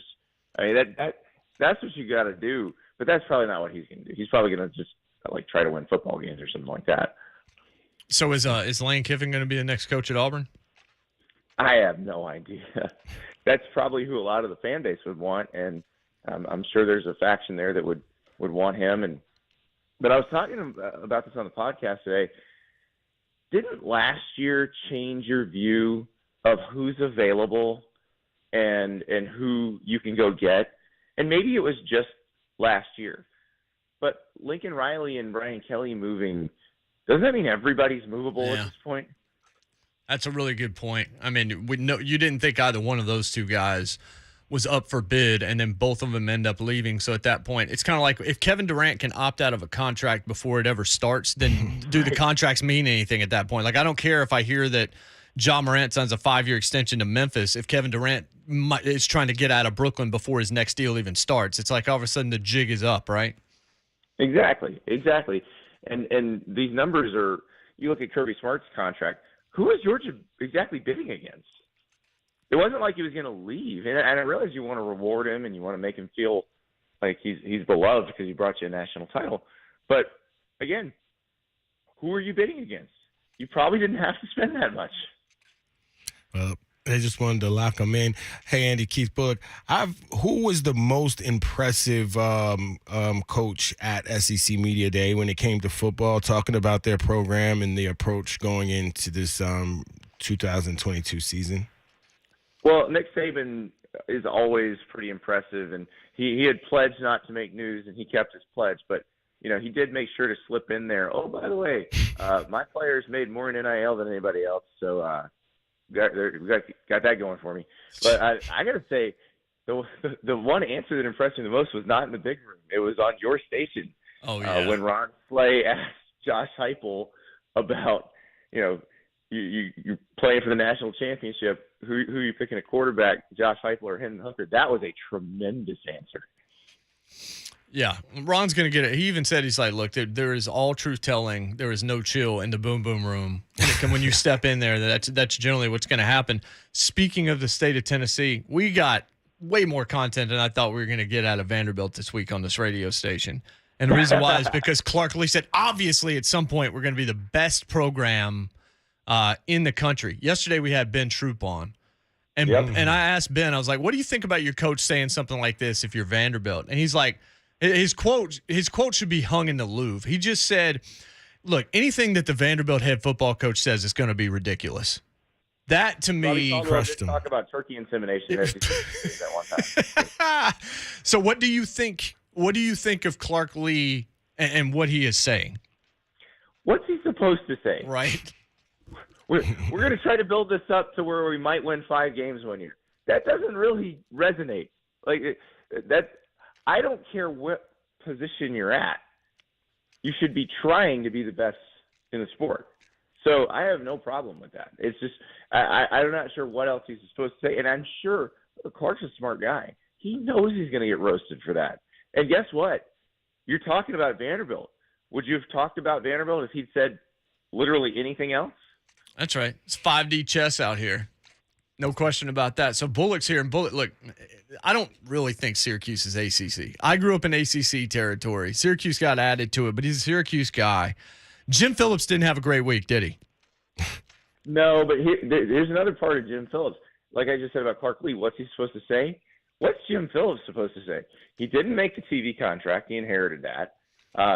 He didn't cause any of this other stuff. He's just dealing with it all. Now, he did screw up when he blocked the playoff expansion, because that would have been very helpful for the ACC. And now you've got Greg Sankey going, yeah, all that stuff's kind of on the table now because, we tried. So, yeah, the lack of specificity from Jim Phillips is going to bother me. He's talking about neighborhoods, and it just what I think they're probably going to do, the one thing that people in the league have told me is something they're going to try to do is this uneven revenue sharing where the people who get more eyeballs are going to get more money. But, I mean, if I'm Syracuse, I'm pretty pissed about that because they're going to give more money to Clemson and Miami and Florida State. And what if you're Wake Forest and you've spent all this money and you've become a very good football program, and then because you're a small school and have fewer fans, you're going to get less money from the league and more is going to be given to Florida State, which you beat every year at this point. I mean, that doesn't seem right. So usually those arrangements don't work, but that seems to be all they've got left. Well, another arrangement that is still trying to be ironed out and was a topic down there was NIL. What is your opinion on the landscape and, after this week, and how do you see there being a resolution, if one at all? Well, I think the only resolution where they have some rules that can be enforced, and you got to make the athletes employees and then bargain with them, because any rule you make and you try to enforce, you're going to get dragged into federal court and you're going to lose. So they've got to figure out how to make something that you can actually work with. And they keep saying, well, we want a federal law. They're not going to get a federal law. They're just not. If they get one, it's going to be, so hammered out that there's going to be something in there they don't want. And again, you shouldn't be asking the federal government to tell you how to do your business. It's just not. It's not sound business. So I think they're gonna have to get that figured out. In the meantime, I think the market's going to sort itself out a little bit more. We're only seeing these big deals for players that haven't been on campus yet this year and this past recruiting class. So we haven't actually seen anybody on the field yet. We've seen this in action. I'm telling you, as you start seeing players who come in and maybe got some stuff up front and they don't work out, the people who paid the money for that are going to go, wait a second, what did I pay for here? Yeah, and that's what Jason, that's what we were speaking about. I mean, Yeah. I mean, they're going to realize that Will Anderson, who's already on the roster, is a much more sound investment. That's right. The other thing, and this was right off the bat, basically, Greg Sankey at some point, he took his unit out and it had an elbow when he put it on the table. And he was just like, look, the SEC is rocking and rolling. We gave you an opportunity here. Some of you did the wrong thing. Now we're just going to insularly go ahead and handle our business because we're big enough to do so. Is that pretty much what happened there? He basically was just like, we can focus now. We don't have to worry about some of this other stuff because we're the Southeastern Conference. We were going to be right and we were going to win either way. You get your AQs out of here. We can do all of this via automatic qualifiers or whatever. We're going to be fine. Yeah, and that is what those people didn't understand when they were going through that, because they kept and Greg Sankey pointed this out. Everybody kept pointing back to the Texas and Oklahoma thing and saying, well, Greg Sankey was operating in bad faith. He knew Texas and Oklahoma were coming. I'm like, did it matter? And, oh, by the way, Kevin Warren may have had some inkling that USC and UCLA were coming when all this was going on. So what does that even matter? And the other part of it is the SEC and the Big Ten were going to succeed no matter what. The reason the deal that they were going through looked good for the SEC is because every deal you make will look good for the SEC because they've built a better product. Yeah. Is the Notre Dame decision further away than maybe some people were speculating 3 weeks ago? Well, it does seem like it's kind of quieted down a little bit, which also makes me wonder if they're, hey, look at my right hand while I'm doing something with my left. Well, if there are 12 playoff spots and a bunch of at-larges, I don't think Notre Dame has to make any decisions right now. I think they can stay independent for a while, and then as they get into their next TV negotiation, figure out, okay, can we do this where we can make enough money to not be left behind by the Big Ten and the SEC schools? And can we do this where we can stay competitive and stay where we're competing for playoff spots? Because if they can, then they can stay independent. And if not, then they need to join a conference. But also, a lot of it probably depends on how they play on the field. You know, so a lot of pressure on Marcus Freeman, because if they had been competitively at the same level they were when Charlie Weiss was there or Ty Willingham, I think they'd already be in a conference. I think it's because Brian Kelly had them so good that they had more leverage. And so if Marcus Freeman can keep that leverage, and look at the way he's recruiting, it seems like he might, then I think they have ample time to get it figured out. And then it really just comes down to, how does that next TV deal work out? And do they feel comfortable, if they're making a little less than the Big Ten and the SEC, staying independent? Yeah, what I don't know how you answer this question exactly, but what are they worth as a brand to NBC if they are winning at the clip that they did under Brian Kelly? If it stays pretty high up there with Marcus Freeman, who I think we all like, I'd love to see him succeed.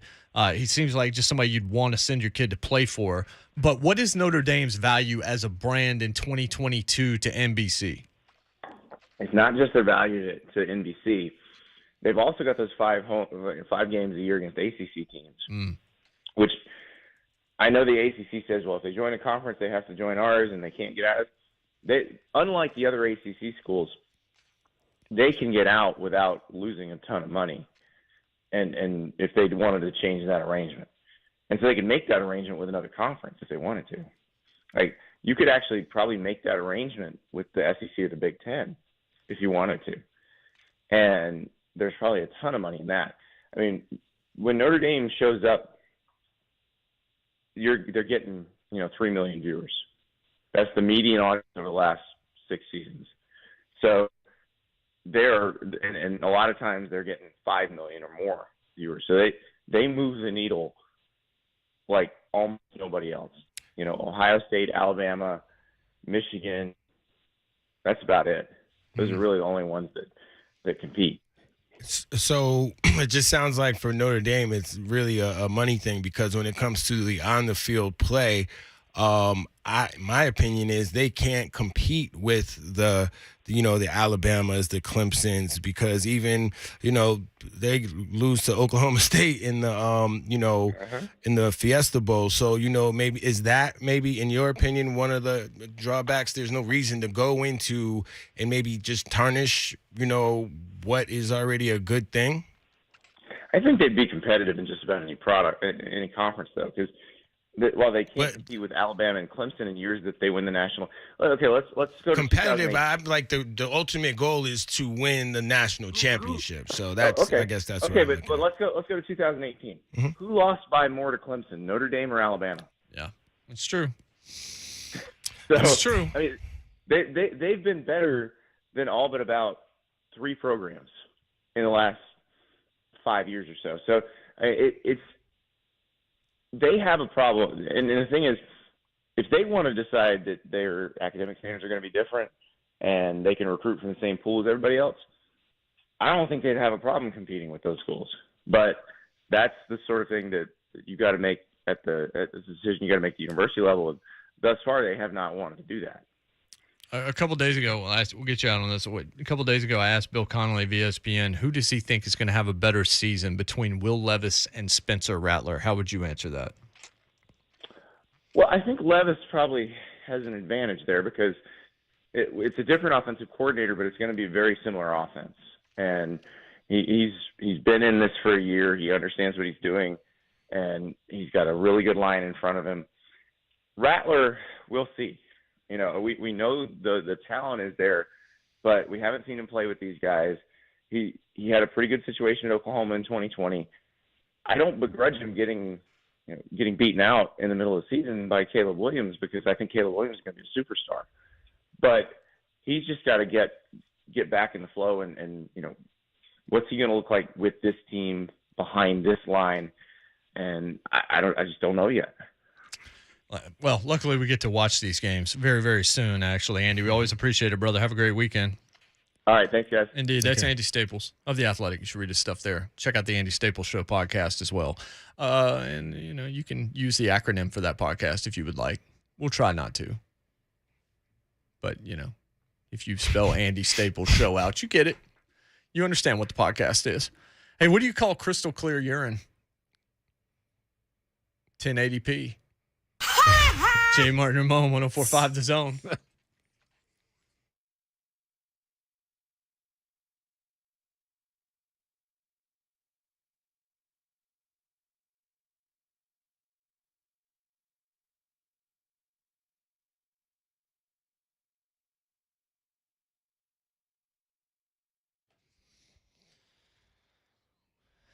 And so your home's starting to feel small. You need a larger space to grow. I'm noticing that because toys are multiplying. And again, she's not even to the age where she's asking for it, which things are just showing up. They're being bought. I'm like, oh, we're watching Bluey. I like Bluey. I'm going to go to Amazon and get you a Bluey. I need to get you a bingo today. Matter of fact, I'm going to do it right after this. But that means we need a bigger home.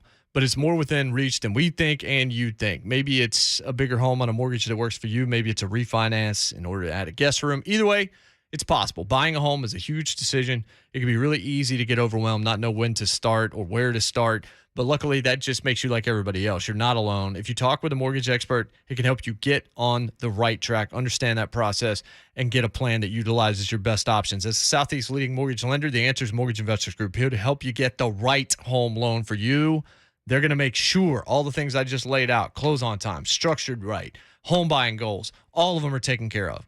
There is an MIG difference. 2,600 plus reviews on Zillow will tell you.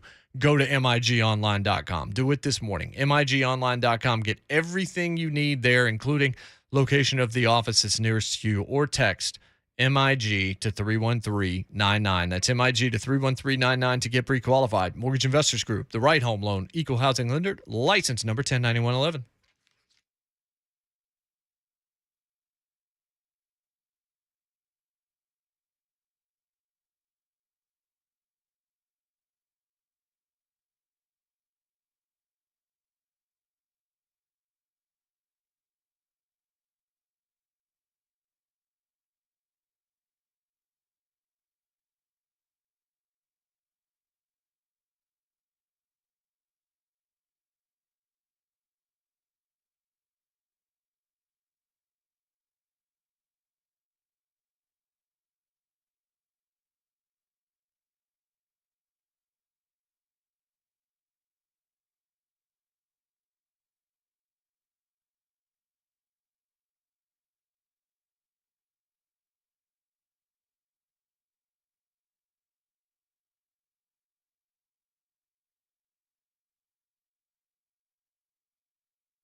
Okay. Got to win this game. Yeah. Got to go score a touchdown.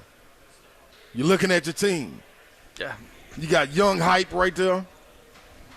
National championship hype. Yeah, he's running the offense. He running offense. Okay. And you got Hendon right there. Yeah. Which one you telling? Hey man, go win us this game. Hendon Hooker. Without question. Yeah. Why? He's got better coaching. That's a great answer by Heupel. He's quick. That was well said. He's quick. He also took a dig at Bob Stoops right there. Well, I know, but I'm trying to create violence. That's what we do around here. that was witty. I wake up every morning. That was a great answer. Yeah, I mean, look, man, living in middle Tennessee, Nashville, Brentwood, wherever I live, SEC country, let's just say that. I never had a dog in the fight. I didn't care. But being around a lot of UT people and the way they played last year and just kind of out of the corner of my eye, seeing them progressively become a better program. You know what I mean? My guy Albert Hainsworth is very vocal. When UT, actually, he might have brought my attention to UT just because he's very vocal about, when they're bad and, he's an alum. What are they? Balls for life, but he's one of the more vocal ones. And I like what Heupel's doing. Oh, I do too. Right now, and I know we'll predict it closer to the season. Right now, I have a feeling if I had to predict it today, I'd say they'll finish 9-4 with the bowl game. I think they have if you made me say it today, I think they're going to finish second in the East. I really do. I don't think competing with Georgia is a thing that needs to be discussed right now. I don't think it's fair to anybody in the East to talk about that yet. Let's if you're Tennessee right now, the goal needs to be us neck and neck with Florida every year. We need to leave South Carolina and Kentucky in the background again. We need to get it to that spot. Now, if you can get to where you're taking out Florida regularly, we start to have a conversation about the big dogs. But right now, I definitely think 9-4 is doable. I believe in this team. I believe in Heupel. Defense is the only thing I'm concerned about, as most people are, but they're going to score a ton of points. Hendon Hooker has come from nowhere over the last 2 years to really re-emerge and kind of live up to the promise people hoped he would do at Virginia Tech. I'm very high on the Vols this year. I know that's dangerous to say, but I'm high on them, and I definitely like Heupel a lot. Yeah, I mean, look, I think that within the locker room and what Heupel should be preaching is, we're gonna own Florida. If that's the step that you say that they need to get over regularly, I think that needs to be like the mantra. If it's Florida, if it's Georgia, obviously you want to win them all.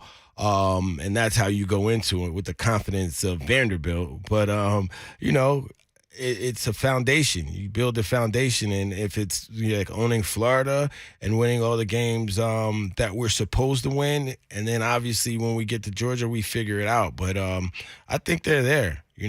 Beat Florida this year, give them that confidence because that's what the team needs. And Florida beat them up pretty bad last year in the Swamp. You know what I mean? So, this is the opportunity for that crop of young players to get some get back because that's how it goes in college football. Like you don't forget, especially when you have a new coach and you're building a program. They have to really be up for every game, but I'd be interested. That Florida game is going to be a really good one, and I believe it's in Neyland. Is it at home? Yeah, we're actually we're going to do a broadcast that afternoon from Calhoun's, and then experience that environment, and it ought to be. This is the year where Tennessee should feel like this is the year where I think as a Tennessee fan, it is reasonable to say, yeah, we should beat Florida.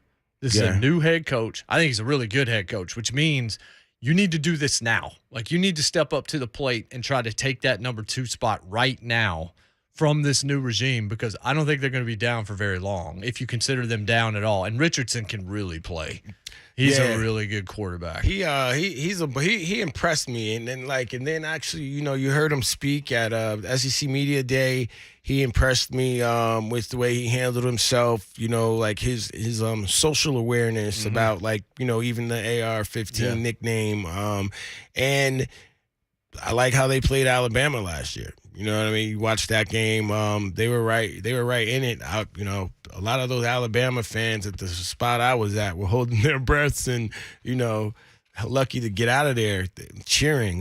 So I think that, that's good for Florida. But for UT, they definitely need to be 3-0 or 4-0. I think 3-0 going into that game. Yep. Hosting Florida with the bad attitude and the confidence that and a crowd that should be. Yeah, no, for sure. With the new additions to the stadium, without a doubt, that's going to be the atmosphere in September. It's just those kids can't overlook those first three. It's important to get those first three, play good football, make some mistakes, make those corrections, and then, let things fly, once you play Florida, because then it's Florida, LSU, and then Alabama. So it gets tough. Let's get it. It definitely does. Third hour of the show coming up. Eric Cain from the Sports Animal in Knoxville. We'll talk some SEC, some college ball with him, of course. Hey, Shafe, an untalented gymnast walks into a bar. Not really an athlete. We'll be back.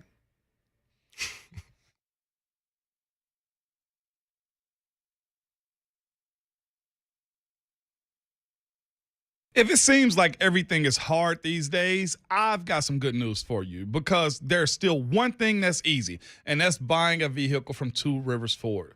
No matter how you like to shop, Two Rivers Ford is there to make it happen. If you know exactly what kind of Ford you want, Two Rivers will custom order it for you and deliver it when it gets manufactured.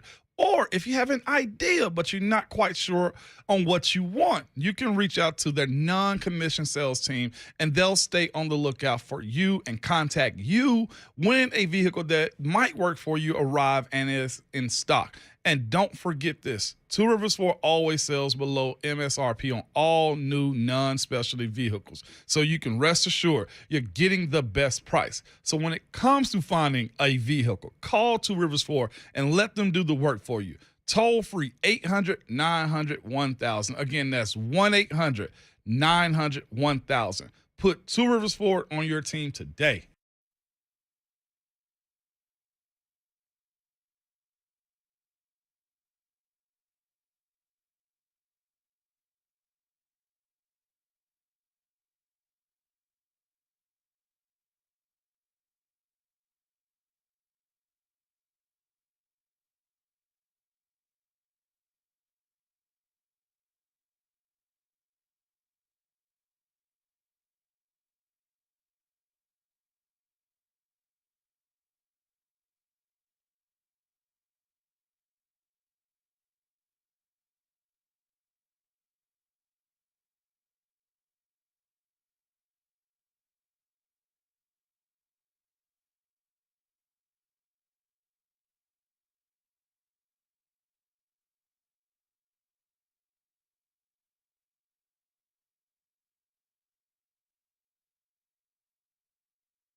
It is 8:02. Good morning from the Superbook.com sports desk. I'm Jonathan Schaefer. Before SEC Media Days wrapped up yesterday, it was announced that Georgia's Kirby Smart had agreed to a new 10-year contract that will pay him a record $112 million through the 2031 season. His average salary thought to be the highest of any coach in the country.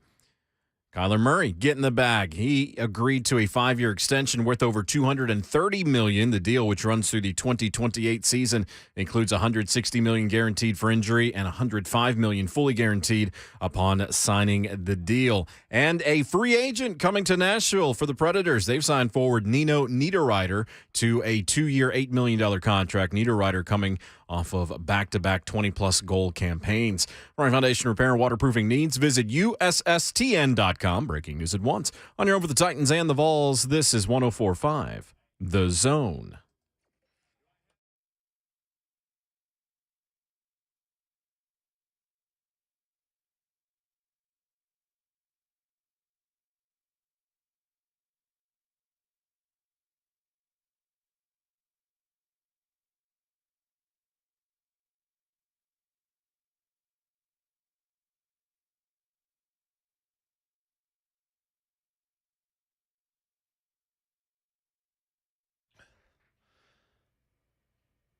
What's happening in hour 3? J Mart and Ramon. Ramon's out. Baseball tournament in Alabama. He's probably going to be in the chat at some point because that's what he does. He doesn't work. Oh, he tweeted this morning. He sleeps in. He tweeted? Okay. Yeah, he'll catch us in the final hour. Yeah, he'll show up at some point. After that Chick-fil-A run. There you go. I miss my egg white grill that he'll toss to me once a week or so. I know what I'm supposed to do. Actually buy it? Come on, man. You can't be serious. That's not possible. Jonathan Schaefer's here. Keith Bullock, Mr. Monday Night, is here. Mr. Undrafted will be back on Tuesday. Wow. You know, I always there's a bunch of, in sports, I respect a lot of people. I definitely respect the athlete that played. You get a lot of, people that, in bars and stuff that'll come and be like, oh, I only played in high school. I only played. Like, I don't care where you only played. Like, you played. So I understand and respect your experience. You know what I'm saying? I understand that you went through double sessions. I understand that you did all the things that I had been through to a certain point. You know what I mean? So, when you get to the undrafted free agent that was able to get like a 10-year career and become a guy, you gotta respect that. Oh, for sure. But since Ramon works here, we can't. Every nasty thing that I say about Ramon is actually a nice thing. If we say that on the show, if we're talking about you, it's because we love you. Yeah, look, I know how these things work. Y'all are brothers. It's like this is the locker room. It's only you two in here. Exactly. I mean, whatever we say about Schaefer, we mean that crap. And he's behind the glass. He can't get here fast enough. He's truly the worst, folks. Like, I could tell you stories, just heinous stuff Jonathan Schaefer's been involved with. And that's just during the course of the show. I'm here to listen. The stuff that I say that's nasty about Ramon, that's for the birds. Stuff I say about Schaefer, dude, I'm telling you, man. That dude is hideous. He's deplorable. He's abominable. It's all right to me. You know him better. Yeah, I have to be around him 5 days a week, 4 hours a day. They don't pay enough money. Went to the Buc-ee's convenience store when we were on our way to Johnson City last week. Giant convenience store, biggest convenience store in the world. They're going to open another one in Sevierville. And they just opened this one in Crossville. And it's just sensory overload to the highest degree. And it's just like, you couldn't pay me enough. Apparently their managers start at like $150. What? Wow. But it's like a Walmart. Yeah, no, I've been to Buc-ee's. They're big out in Texas. Yeah, that's where they started. Yeah, my nephew lives out in Texas. I went to I was like, yo, this is crazy. It's wild. Like, it's not a grocery store. It's kind of an all-purpose. But it's like everything you like. Yo, you can get anything. Yeah. A lot of apparel and stuff now, and it's basically like it's kind of thing. They got you'd the find peanuts. In an they got the park. jerky. The jerky's out of control. Yo, they got them sandwiches. Yeah, Buc-ee's the brisket sandwich. Yeah, we got like a brisket sandwich both ways. Yes, it is. Buc-ee's is. You got to get the kolaches from Buc-ee's too, man. I only went one time. I only went one time, and when we were just going to going to and coming back from Gatlinburg, I was like, oh, they got Buc-ee's. Yeah, I one in literally Crossville. said You went that to the one in Crossville? I didn't go, but I okay. said that to myself because they got the sign on 65. Yeah, 40. they've got a sign on every exit for 98 miles. Yeah, we need to get one around here, Dude. Where could we put one? Look. I thought there was talk about Murfreesboro, but I'll have to double Dude, check. I just want to see one day's receipts. Buc-ee's is it.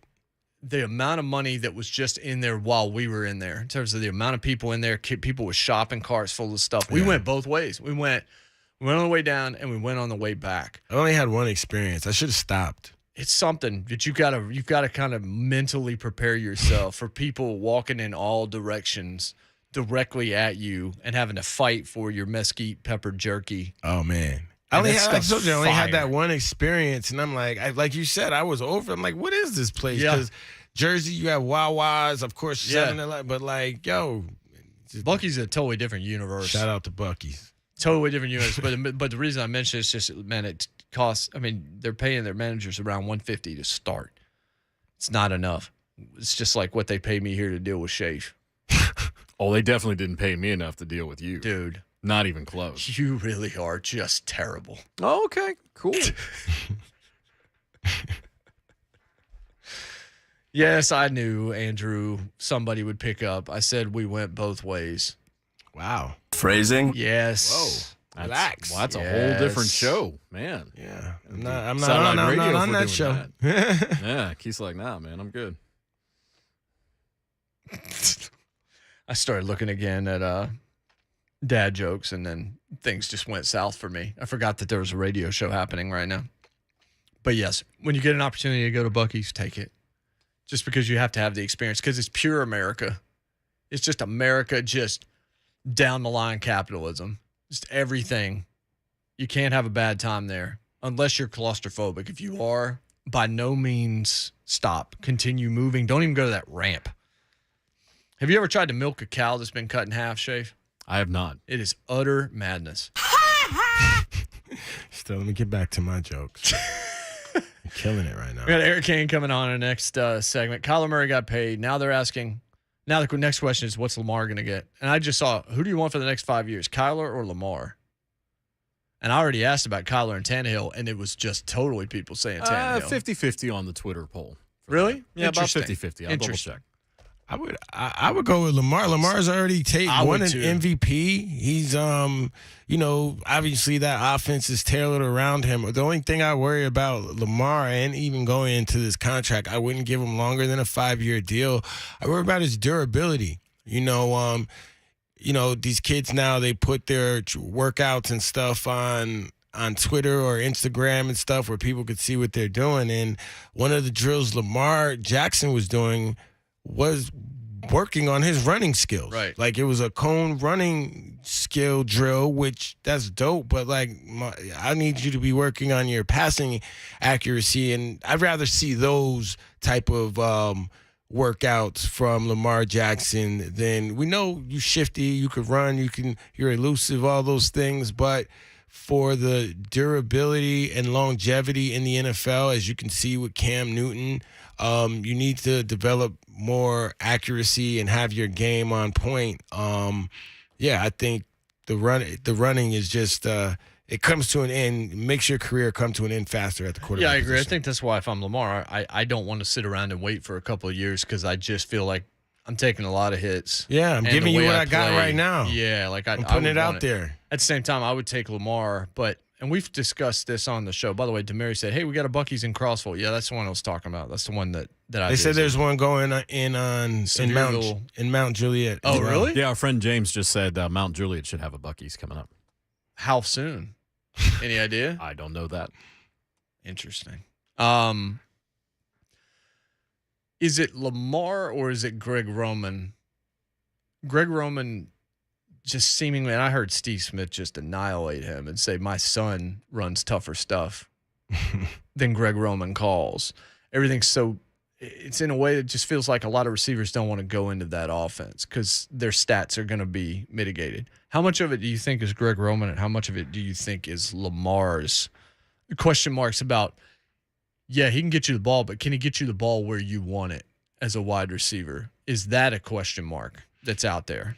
Well, it's a question mark for at times he shows lack of accuracy. He's not a high volume passer, but at the same time, Greg Roman is who's calling the plays, and obviously he's calling plays based upon who's at quarterback as well as based upon winning football games, situational calls, certain, like if Lamar Jackson, if he's thrashing defenses, that's probably the call I'm going to go with. If he keeps getting 15 yards a pop, he might have a better running game. And then the next game plan for, the opposing defense might be to stop that number one and number two run that we had from the QB position. And we need him to make accurate passings and stuff like that. And we've seen him do that.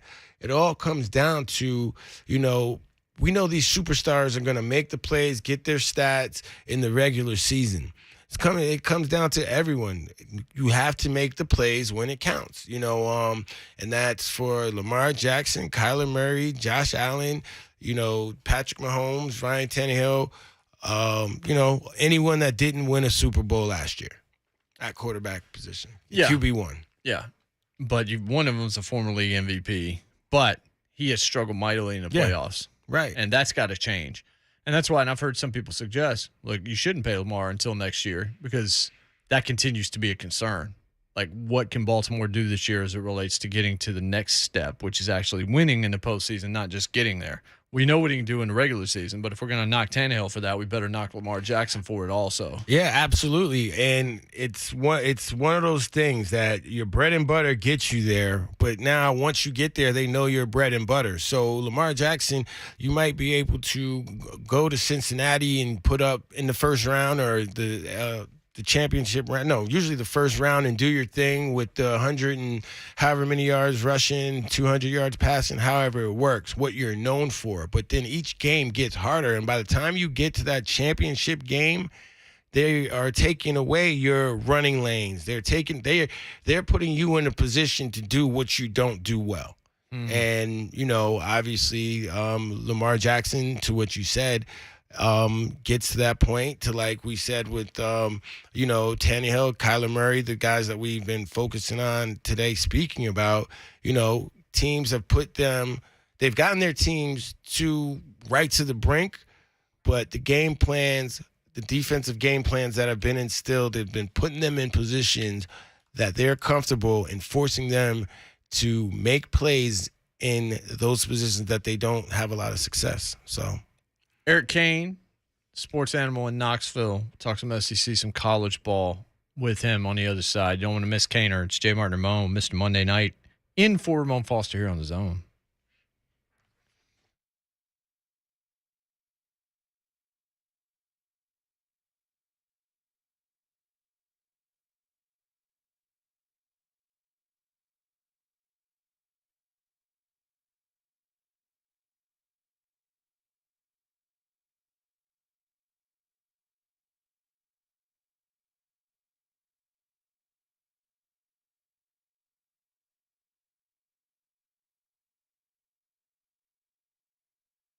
Is the summertime heat causing you to lose your cool? But don't let a broken down or older HVAC unit keep you from being comfortable in your own home. And I mean the heat, okay? It's hot outside. You don't need it hot inside of your home. It's Ramon Foster, and I have the heating and cooling company that can take care of all your HVAC needs. And they are Spring Hill Heating and Cooling. You don't think about these things until it's too late, or you got an issue, or you got everybody in the house mad at you because you didn't get your HVAC unit service. Well, let me tell you about Spring Hill Heating and Cooling. They offer free service calls with repairs, plus low monthly payments on those repairs also. And if you do need a new unit, Spring Hill Heating and Cooling offers 60 months, no interest financing. Plus, they can provide the financing for qualifying purchases and free estimates on replacement units also. And they back their work with 10-year parts and labor warranties. So when the summer is at its hottest, and have we gotten there yet? I don't know, but I'll tell you this, Spring Hill Heating and Cooling at their best. Spring Hill Heating and Cooling. They're available anytime at springhillac.com.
Did you say that on air or off?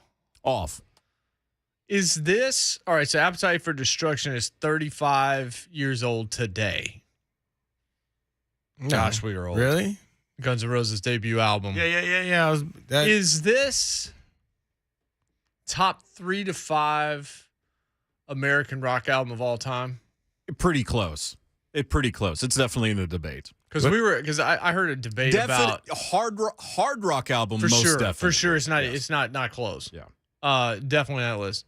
It's on the most iconic list too, though. I would put it on the iconic list because there's been a lot of like Bruce Springsteen had a class. You know what I'm saying? When you just think about maybe in the 80s, you know what I'm saying? Yeah. Like there's a bunch. So I would put it on the iconic. I like that, the iconic list, because you could put more albums. It gives you more space to put on there, because like Motley Crue had some, what I mean? Everybody, some people Def had some Leppard, moments. Yeah, Bon that's Jovi, true. That's all like, true. You know, so it's like That's true.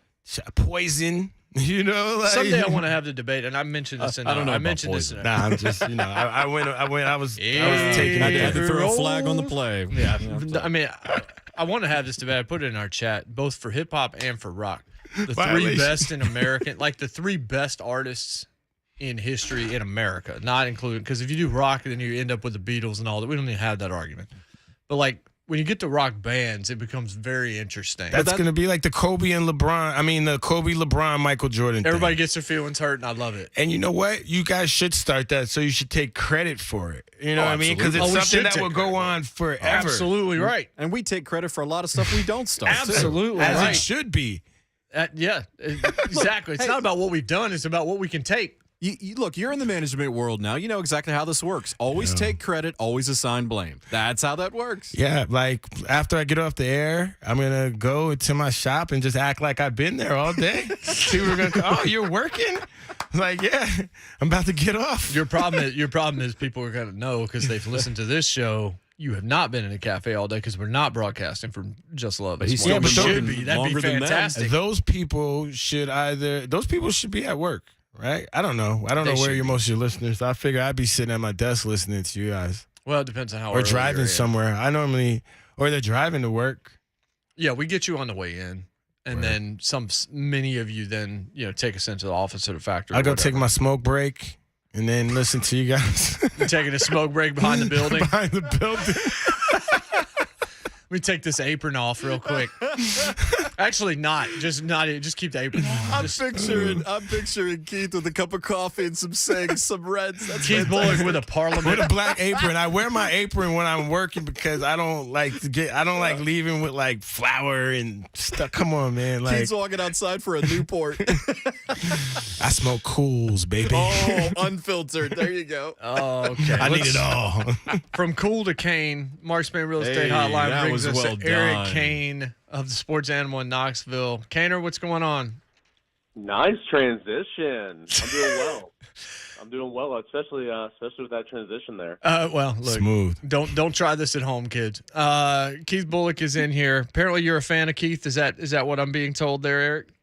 Keith, growing up, man, East Tennessee, big Titans fan. You were my favorite player, so I'm sure you get that all the time. But one more time, that was really cool. I'm getting to talk to you this morning. I appreciate that. I was telling Jay Marado off air, I never, when I was playing, I was just playing. I never took into, playing in Nashville and Tennessee. Everybody was so nice, and I just thinking, hey Keith, you go in the grocery store, people are like, hey Keith, but it's not until I retired that I realized that, oh man, so now I appreciate that, and it makes me realize what I did here in the community. Thank All you. right, that's enough nice stuff. That's not what we do on this show. Get SEC violent. Media. Hey man, Get violent. Nobody should be surprised, but SEC Media Days was a whole pile of. It was a love fest for the most part for the conference and for all the teams. Anything that stood out to you that was said that, I don't know, you were around it so tightly. Certainly there were sound bites for some people and people commented on NIL, but what did you take from Media Days? I mean, kind of like what you said, man. It was kind of boring, and that does not mean I didn't enjoy being there. It was great to be there. It was great to cover the event. It's great to talk college football and to hear from all these players and coaches football brass and all that. But, I mean, you compared it to what happened last year with the news of Texas and Oklahoma coming and joining the conference. That was a big bomb that dropped. In years past, there's always been big-time breaking news or something leaks. Nothing happened this year. A lot of people were kind of thinking the scheduling announcement might happen, and I didn't feel like that was going to happen this week with all the conference realignment stuff happening, just prior to SEC football media days. So it just kind of was what it was. I mean, my biggest takeaways were, yesterday Jimbo getting up there and just, like you said, kind of a love fest saying, "Oh, Nick Saban, no, we're fine. I respect right. it." It's a shame that he got out into the public. You know why I got out in the public? Well, Nick started. I understand that, but you called your own press conference, Jimbo Fisher.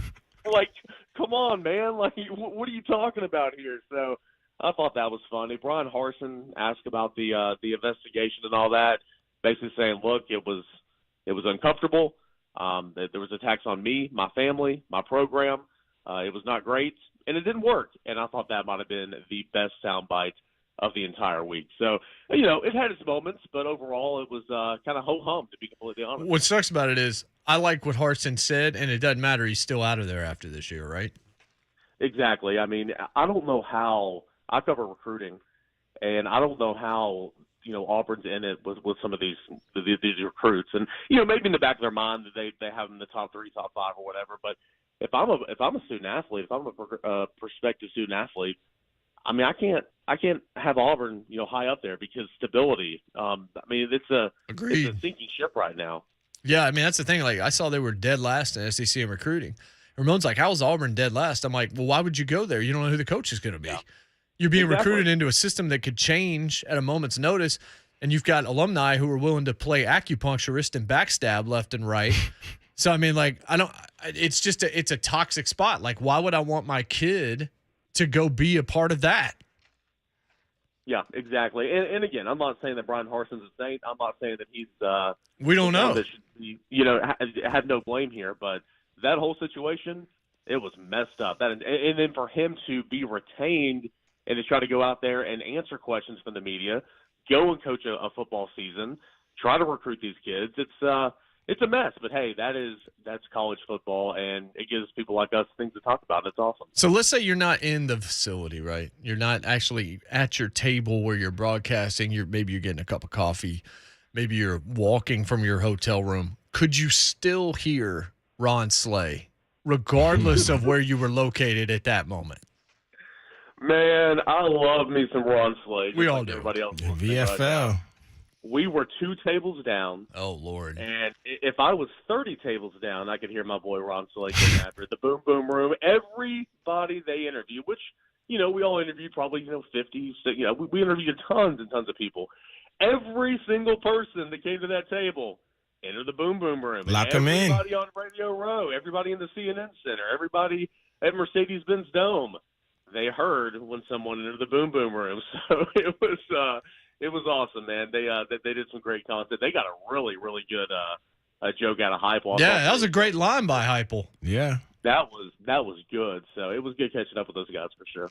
The 2 VFLs are really they bring it, especially Slay in the Boom Boom Room. I've been locked in before. I would say I'm a VAA, where they Vols for life. So I'm a VAA. I'm one of those that thinks the Vols are all right. Because I'm not from here. That's kind of me. That's kind of me. Like the Vols are all right, but they're Heupel has them on the right path. You know what I'm saying? And I'm like seeing that. But going into the season, honestly, the only name that I'm familiar with is Hendon Hooker. So, can you give me some guys that are on the offensive side of the ball that are going to be able to help Hendon Hooker lead this team to whatever success that they might possibly have this year or expected to have?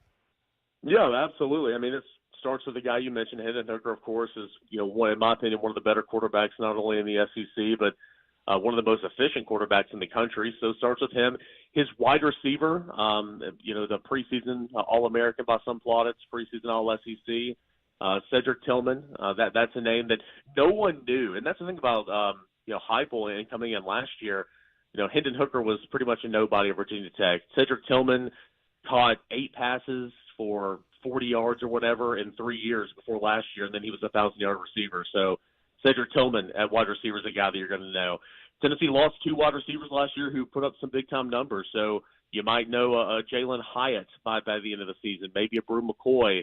Jabari Small in the backfield is a guy that Tennessee will kind of go running back by committee a little bit, but it'll be led by Jabari Small, a Memphis product, and Justin Williams-Thomas, a freshman that Tennessee beats, interestingly enough, Auburn out for back in November. Some of those guys. But, Tennessee lost Cade Mays on the offensive line. He's in the NFL right now with the Carolina Panthers. But they bring back 4 or 5 offensive linemen. They bring back pretty much the entire running back group and a really, really good quarterback and receiver. So it's about developing some new talent, which is what Heupel did in year 1. And, the thought process is this offense is going to just kind of keep on rolling. What are they going to need to bring in as Heupel moves forward, to put on their roster to compete with, obviously get over that Florida hump, to beat Florida consistently, as J. Mart says they need to do, but then start competing with the, obviously Alabamas, the Georgias, the Clemsons, and the top, 5 to top 10 teams? Yeah, as you know, every good football team's got to have depth, and that's something Tennessee did not have whatsoever last year. And it's kind of it's really impressive that Tennessee was able to win the games that they did and be in the games. I'm not talking moral victories here, but, it is what it is. Tennessee had no depth last year. Heupel said yesterday they started off with 69 scholarship players last year. They're not at 85 right now, but they're in a much better spot. So you got to continue to bring in guys and develop that talent to compete in the SEC. You got to have pass rushers. That's something that Heupel's been prioritizing since being at Tennessee. He signed really 2 good pass rushers last year. He's got 2 commits, one from the mid-state, and Caleb Herring, the number 1 player in Tennessee. He just got a commit from Shadavion Bradley, a highly ranked 4-star, 5-star by a lot of plaudits. So he's making prioritizing pass rushers. You got to have a quarterback. Got the commitment of a 5-star Nico Iamaleava that we all know about there. But you got to, if you don't have those 2 positions locked down, then in my opinion, you're not winning many games in the SEC. And then, of course, the offense and defensive line. It's still a line of scrimmage league in the SEC. So finding some more guys, adding depth to those positions, and just continuing to develop that talent. Because in the fourth quarter last year, Tennessee hung with Alabama all the way through midway through the fourth quarter, and then it was another lopsided loss. Tennessee played Georgia very well in the first half, and then it was a lopsided loss. Tennessee played Florida pretty well until the third quarter, and then it was a lopsided loss. So having some more options and depth to kind of finish off those games is something Heupel's going to be charged with his first couple of years, and he's trying to rectify that here in year number 2 of his system. So week 4 is going to be Florida. We're going to be there. I looked at the schedule and I said, I didn't look at the schedule. I said 9-4 when we had Andy Staples on in the last hour, and that includes the bowl game. And I'm looking at the schedule and I'm like, I'm trying to not get any higher than that. But the only 2 games I look at and I just don't feel like are going to be wins is Alabama and Georgia. Like LSU, I'm not sure what that's going to be. Florida, I think you're catching them at the right time. And right now you need to go ahead and stake your claim to be second in the East going forward and at least be toe-to-toe with them as Billy Napier starts to build that program. But I know Kentucky's pretty good, but I don't really know what they're going to bring, and usually Tennessee handles them pretty well. South Carolina should be better. We need to see what Spencer Rattler's actually got. Like, it is let's just say this, Eric, without getting too ridiculous about it, it's conceivable this is a 2-loss football team. I would agree with you in terms of the only games on the schedule right now that I'm saying Tennessee's not winning. And again, anything can happen, but I don't see Tennessee beating Alabama. I don't see Tennessee beating Georgia. Tennessee can beat Florida, and I couldn't agree more. You've got to beat Florida this year. Florida's absolutely dominated you in this series history dating back to 3, 4. And you got a first-year head coach, and they've got talent on the roster. They've got a good quarterback with a high potential, but you got to get them this year. LSU, I think, is kind of the same way. There's talent on that roster. They have some quarterback options. The game is at LSU. If it's a night game, I really don't like Tennessee just because it's so tough to play there at night. But I think that's a game to where I don't feel great about Tennessee right now, but you can certainly win that game. Kentucky is and I know Tennessee fans hate hearing this, but Kentucky's a solid football team. Yeah. They're great at the line of scrimmage. They have one of the best running backs in the league. They have a quarterback who is got a ceiling super, super high if he kind of figures it out. And Tennessee escaped Kroger Field last year late in the fourth quarter. That's going to be another tough, challenging game. So when I'm kind of penciling in wins and losses, the only 2 losses for sure I have are Georgia and Alabama. But I kind of have Tennessee as an 8-win regular season team just because I know how football works, and I know that there can be injuries and depth, and Tennessee might drop a game where it's not expected to. I mean, road games at LSU, that Kentucky game is going to be tough. Florida, a lot of people are just saying they have to see it to believe it for Tennessee to beat Florida. So it'll be interesting, but Tennessee will have a chance to win pretty much every single game, in my opinion, but 2 games on that schedule. And if you have better depth this year, maybe you can pull out more of those wins late in the second half. So you saying that's exactly what I'm going to stick with it then. So I said 9-4 with the bowl game. And so that's basically where you are. And I look at it, I'm just like, well, you should win all these games, but I also know it's the SEC schedule, and you're probably going to drop LSU or Kentucky. One of those games. There might be another weird one in there. You don't know how injuries and all those things happen. You just understand the rigors of that schedule. We haven't even mentioned the Pitt game. And that's I think right. That's a game Tennessee will win, but you're going on the road to a team that you lost to last year, which Tennessee could have beat them last year. They have a little bit of a downgraded quarterback. Keaton Slovis is okay, but he's not Kenny Pickett. You lost Jordan Addison, but you bring back a front 7 that's really good. I mean, that's not going to be a cakewalk, but that's a game Tennessee needs to win in year 2. And, I think most people are picking Tennessee to win that one, but again, it's not going to be a cakewalk. So you got that one as well. Yeah, no, that's all true. All right, Cainer, we appreciate it. And hopefully, here's the thing, man. You didn't even realize you had Ron Slay as a co-host all week. But you did. Like down there, you did. Because if you're in the same room with him, then he's part of your show. He's in the building. Usually, they only get Ron Slay on these sports animal during basketball season, an hour a week. But they got him all week long, every show this week. So it was a whole lot of fun. Where would you put? Well, so you're a younger guy. Where would you put Appetite for Destruction in terms of all-time rock albums in American history? It's up there. I mean, I'm the wrong guy to ask about this type of stuff. I just kind of agree with what y'all say, but it's definitely up there. I put it up there. So what would be the right thing for me to ask? Like, you're the wrong guy to ask about this. What would you be the right guy for me to ask in terms of a culture thing? Outside of the sports realm, what is the thing that I could ask you about where it would be in your lane?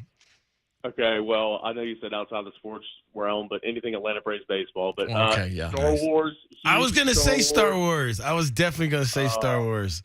I'm a big nerd when it comes to Star Wars. I'm not the youngest guy anymore, but I'm getting into Harry Potter, which is kind of weird. It's outstanding. So anything like that is kind of my ball. So you're a Lord of the Rings guy? No, I'm not a Lord of the Rings guy. Right. And I've heard that Stranger Things is incredible, but good. I haven't checked that out yet. So I need to check that out. You're definitely not a Twilight guy. Don't tell me that. No. All right, okay, cool. That's Harry my Potter. guy. Look, I caught Harry Potter when I was an adult. It's one of my favorite me things too. now. It's Harry Potter's really, cool. really good. The books rocks are with it. outstanding. I rock with it. I'm turning into a big Potterhead guy. I read the first book. I did read the first book, so it was good. I'm reading the third book right now, if everybody great. wants to know. So. Yeah, Azkaban maybe is my favorite one, but it gets a lot darker when you get to 4. Yeah, it gets pretty dark, and that's when it gets good. At least that's when the movies get real good. Dude, it's outstanding. You're in for a treat, Cainer. We appreciate it, brother. Thanks so much. Hey, guys, enjoy it. Thank Indeed. He said, you said not sports, but Atlanta Braves baseball. Just like sports. Hey, you know what you know. I was definitely going to say Star Wars, though, because most people are into they're either into it, they're not into it. Unfortunately, I guess I would say I'm into it. You're a SWA. Star Wars, it's all right. Yeah, there you go. I know I have the knowledge of it. You know, Vols are all right is something I want to keep and I'm a make VAA. I'm one of those that thinks the Vols are all right. Yeah, are you VFL or VAA? That's a poll question right there. I'm one of those that thinks the Vols are all right. I gotta be real careful how I say that. Or are you a VAG? Oh, don't do that. Don't do that. Just Vols are garbage. That could go very wrong very quickly. Phrasing. Wow. I would leave that one alone. Somebody's not going to say that. Depends on where they're from. Man. Very, very, very cautious. Only you, Jason Martin. Dare we do heights? Why not? Yeah, we can do heights. I'll tell Keith how it works. Yeah. It's a game between you and Schaefer. Yeah. And celebrity heights. And we guess the heights of celebrities. I've heard this before. No, that's right. He listens to the show. Ramon's the not product. that good. No. Well, that's good. Actually, he beat you last week. He didn't do me. Oh, Schaefer. I don't play. It was 2-1. 2-2-1 or something. I think it was 5-4-1 was that game Something because like we do that. 10 of them. Yeah, I knew it was yeah. like All right. a It was pretty draw good. or something. Well, we'll see how Yeah. Bullock He handles has to it. pick. Yeah, if he doesn't, I'm trying to remember. Is it me picking first or him picking first? I get the competitive advantage. I'll pick first. Whatever you because want to that'll do. Sure. I'll keep go the first. competitive. I'm the new guy. I'll Sure. go first. Okay. You got home court advantage. All right. That's fair. It's Jay Martin or Mo on 104.5 The Zone.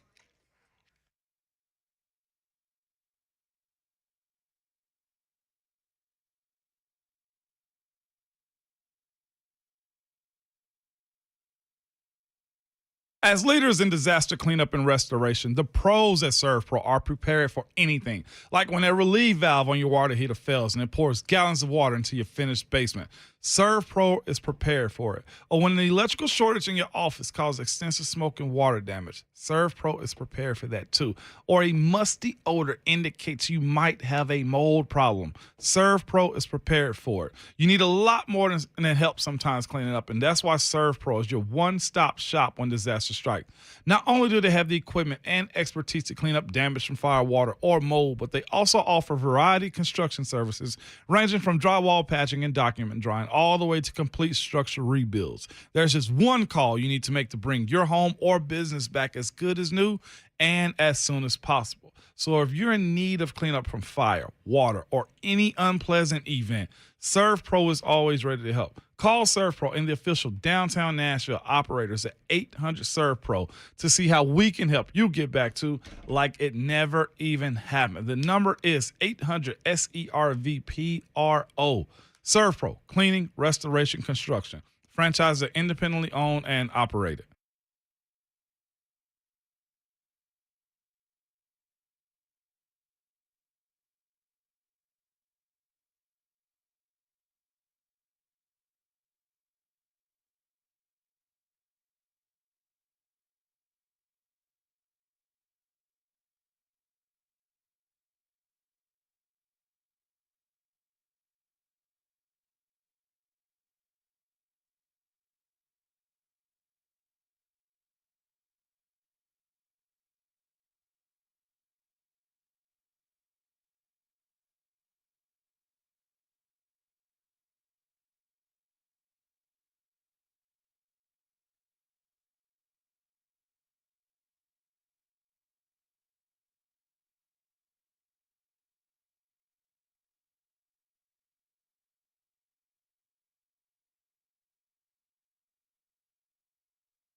Welcome back, Jay Martin, Ramon, 104.5 The Zone. Appetite for Destruction's 35 today. How old do you feel? Old. I remember when Pearl Jam's 10 turned 30. I think it was last year. I was just like, yikes. Man, I don't, you know what, man? I just feel like I was here for it all. Like, you know what I'm saying? That's like, a great way to put it. It is a great way to I put just it. like, those are, because the things you're talking about are like classic things now. Like, you know, that these young kids are like starting to get it, however it works. Yeah. I just feel like I was here for it all. Like, sometimes I hear you guys on the radio with Ramon, and he's younger, you know, and Yeah. he's like, I have no clue what that is. Yeah. And it's just because he's just younger, you know what I mean? It's nothing, you know, but I'd be like, man, how you didn't know that? Yeah, we mostly do that with Buck Rising because he How old has, is Buck? Oh, he just turned. 29. was it 29 or Yeah. 30? No, 29. in real life? Yeah. I didn't know he was in that the young. multiverse. Yeah, it could be. Yo, you know what? It's his beard. He's just shaved. I want to see what he it's looks the like when he voice. shaves. It's the It's voice. the voice. Is it? Yeah. All right. It don't matter. He's off today, so you won't hear it. Yeah. Bleep that guy. I don't know if it's a dad joke. It's not a dad joke. Somebody's saying that album was yesterday. Was the birthday? Even if it was, Whatever, it's I've close seen enough. I've seen conflicting that it was yesterday or today. Who cares? It's 35 years old. Yeah, man. Get out of here. Yeah. Gal Gadot is, Wonder Woman. yes. Height. Yeah. See, that's the thing with the actors and actresses because you usually think they're taller than what they are. So Keith said he'd go first. Oh, I did. My bad. Yeah, I would say she's Wonder Woman. Wonder Woman's got to be at least 5'7". That's exactly what I was going to go with. I'm going to go 5'8". She's 5'9" and a quarter. Yeah, that's good. That was a good one. See? Late great James Gandolfini. Oh, my guy? Tony Soprano? Gabagool. Yeah. Give me some Gabagool. Gabagool. Tony Soprano, James is probably 6 feet. I'm going to go 5'11" because I have a feeling he wasn't as tall as we want He's to 6 3/4. Oh, that was close. Bullet gets it. Keith. Got That it. was close. Andrew Garfield. One of the Spider-Man. He's a Spider-Man. Oh, Not man. the current one. The okay, last yeah, one. nah. Social He's like Network. 5'5". 5'6". He's 5'10" and a half. Wow. Whoa. Yeah, look at Whoa, him, man. we He's did a him little taller than you dirty. think. I didn't. Nah, Spider-Man is short. That's Tom Holland. But no, in like your Spider-Man Yeah, is no, my right. favorite Yes. superhero, Yes. but he's a but Like I guess you Spider-Man, can't you tell. think is under 6 feet Yeah. because of his age. Well, Oh, he 5'10", he is. 5'10" so, and a half. yeah, so that's right. Brad Garrett. Yeah. Robert Barone. Yeah. One of my favorite Good. TV characters ever. 5'10". 6'4". 5'10" and a half. No, No, come no, on. I'm sorry. 6'8" and a That's half. it. 6'8" I and knew an he 8. was See, I didn't know who he was. He's the guy Sorry. doing the Jimmy John's commercials right Yeah, now. yeah, yeah. I still That's would. right. I would have guessed probably like 6'3". Yeah, When you 6'8". said 5'10", I went, this is rigged. This is rigged. Marvin Gaye. Oh, what's going on? Marvin Gaye, come on, he's just 5'8". If I give Marvin Gaye, I'll he's go, taller. I'll than go that. 5'10". knew He's it. 6 feet. I knew it. Yeah, Once I see? said it, I knew it. See? I Come knew on, it. man. Should have saved yourself. Yep. Ricky Too late. Gervais. He's the actor, right? The Created British. The Office. Yeah, the British Office. Yep. Stand-up comedian. Always did the Golden Globe Awards. These are and tough. offended Yeah, he's everybody. not coming back. These are tough, man. I think he's short, but I'm gonna say 5'9". 5'7". He's 5'7" and a half. Wow. See, it's crazy. This is tougher than I thought. That's right. Tyrese Gibson. Now you know Ramon's Tyrese? today. Yeah. Fast and Furious. Tyrese, come on, Tyrese. You got to be at least 6 feet. 6'1". He's 5'10" and 3/4. Okay. Oof, I got that. Yeah, I knew I was 50-50 on that guess. Oof. Crispin Glover, Oh, okay. who played George McFly in Back to the Future. And also was in a movie called Willard that 5 people saw. He's 6'1". I was not one of them. 6 feet. He's 5'10". Oh, wow. So close. I like this. Is tough. This is Danny Glover. Danny Glover. that's tough. His height is too old for Which, this by the way, league. I did not know was one of the bad guys in the movie Witness. I saw that over the weekend. It Oh, just I happened to be did on know one of the TV. cowboys or the cops or one of One of those. the corrupt cops. Yeah. That just happened to be on TV over the weekend. I didn't know. He was in Yeah, I there. remember that. Danny Glover next to Mel Gibson. He's 5'10". That's a great guess. I'm going to go 5'11". He's 6'3". Ooh. How tall is Mel Gibson? I think he's like 5'9". Mel Yeah, Gibson's much shorter I could than actually Danny. find that. It's not like but in the scene, I'm thinking of the scene where they're in the street. in Lethal Weapon? Yeah, Yeah, they look about I the feel like same. they're, Yeah. Donald Glover. Oh, Childish Gambino. Yeah, Mel Gibson's 5'9.5". Wow. Dude who Man. played Mad Max was 5'9.5". Donald Glover is That's why he was mad. He had Napoleon syndrome. Oh, hey now. 5'9.5". 5'8". He's 5'8.5". I feel like If you just said demoralized, 5'9", bro. it'd have been a tie. You said 5'9". I like demoralized. I'm getting crushed. 8'2", baby. Is it Shapes. 8'2"? 8'2". This is Shapes 8'2". ish. Good Lord. I mean, it's over, but one I'm more. not coming. I don't. I'm going to really? give you a bonus. Jeff Goldblum. Oh, the That's fly. a Pittsburgh guy. The fly. The Fly, that's Yeah. right. Also in Thor Ragnarok. Yeah. That was on last night, too. And in Jurassic Park. which is in theaters right now. Jeez, man. 5'11". 6'2". He's 6'4 and a quarter. Wow. I knew he was a I tall knew he was. dude. But so I humbly I gotta be humble. I got my butt kicked. But whatever. You know what? It's so hard with actors. Yes. Like Michael's Exactly. like, I just need everybody up against Michael J. Fox, and then that'll be easy.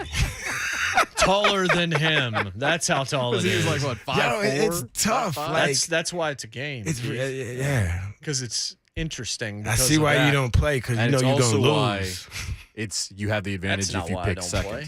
I would never lose.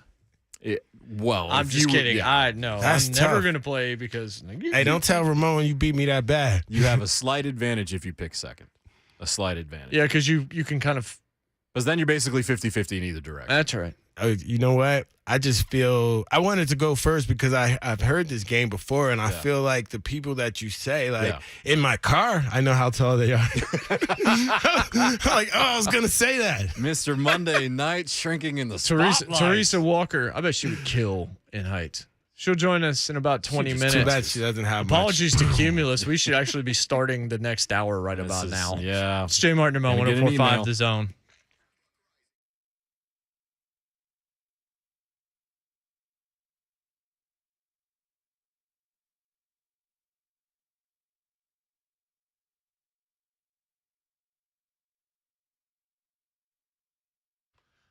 This is going to be a memorable ad read because I'm going to try to do it as fast as possible. Pai Medical helps thousands of men and women when it comes to their hair loss. They're experts at what they do. Hey, they treated me last fall.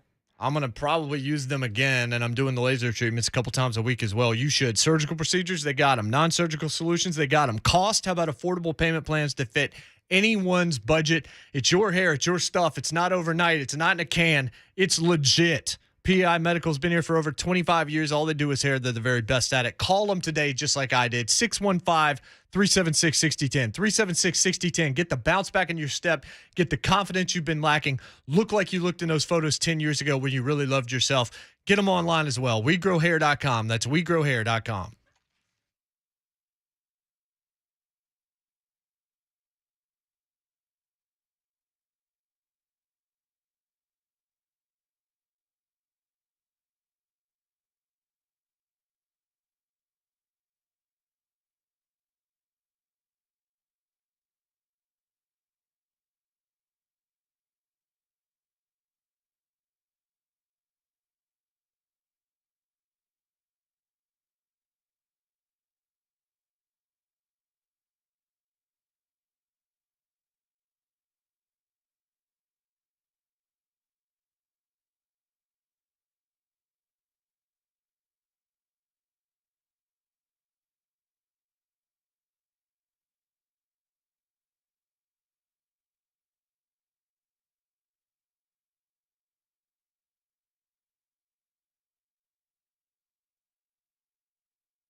Good morning. I'm Jonathan Schaefer from the Superbook.com Sports Desk. Before SEC Media Days concluded yesterday, announced that Georgia's Kirby Smart has agreed to a new 10-year contract that will pay him over $112 million through the 2031 season. His average salary thought to be the highest of any coach in the country. Kyler Murray getting that bag, agreed to a 5-year extension worth over $230 million. The deal, which runs through the 2028 season, includes $160 million guaranteed for injury and $105 million fully guaranteed upon signing the contract. And the Nashville Predators have signed forward Nino Niederreiter to a 2-year, $8 million deal. Niederreiter coming off back-to-back 20-plus goal seasons, so a little offense being added to the Predators.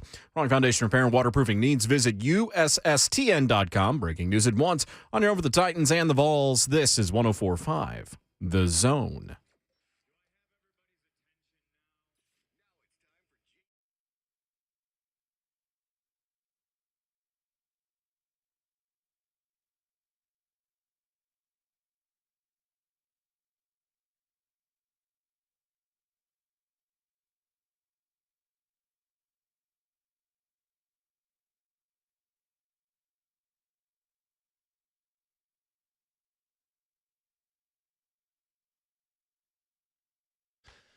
What's happening? Fourth hour, hashtag fastest 4 hours in radio. Upon you, upon us. Blessed to bring it to you courtesy of All Four Seasons Garage Doors, along with Jonathan Schaefer, along with Mr. Monday Night, Keith Bullock, in for Ramon Foster. I'm Jason Martin. We're at J Martin and Ramon on Twitter.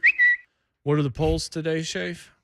North and South, as usual. Now, what are Of course. The only poll that we have up today is who would you pick right now for this season, Kyler Murray or Ryan Tannehill? It's pretty close. It was somewhere around 51% Tannehill, 49 if you were rounding up to Kyler Murray. I think I would favor Tannehill. Yeah, stay with what you got. At the end of the day, they both can get you to the playoffs. They just have to make their plays. 262 votes in. Ryan Tannehill, 51% of the vote. There it is. Wow. Interesting. Yeah. Bill Barnwell put up a piece, I think this would have been yesterday, ranked all 32 teams for this year alone, what it's going to be for this year, wide receiver, tight end, running back, meaning that group, where do you rank in the NFL? Best and worst offensive playmakers. Dead last, Houston Texans. Last year, also dead last. Year before that, 27th. So that's great. Yeah, the Texans, I'm sorry, but the Texans, like when you put them on the field, obviously the Titans found out, you still got to play, so you don't want to be that team. Yeah, the Titans lost to the Jets and the Texans. Not that it really diminishes anything on the season. My point by saying that is, regardless what a team's record is, you still have to play. Here's the part of each one of those games, Keith. As you know, they turned the ball over way too much. No, for sure. 4 picks in one game. Yeah, and that was then the Patriots game. And then I think Patriots 5 had a turnovers bunch against of fumbles. the Jets. Yeah, and a lot of those aren't all. A lot of them aren't all on the quarterback. No. And honestly, I remember because I was on do the post game and whatnot.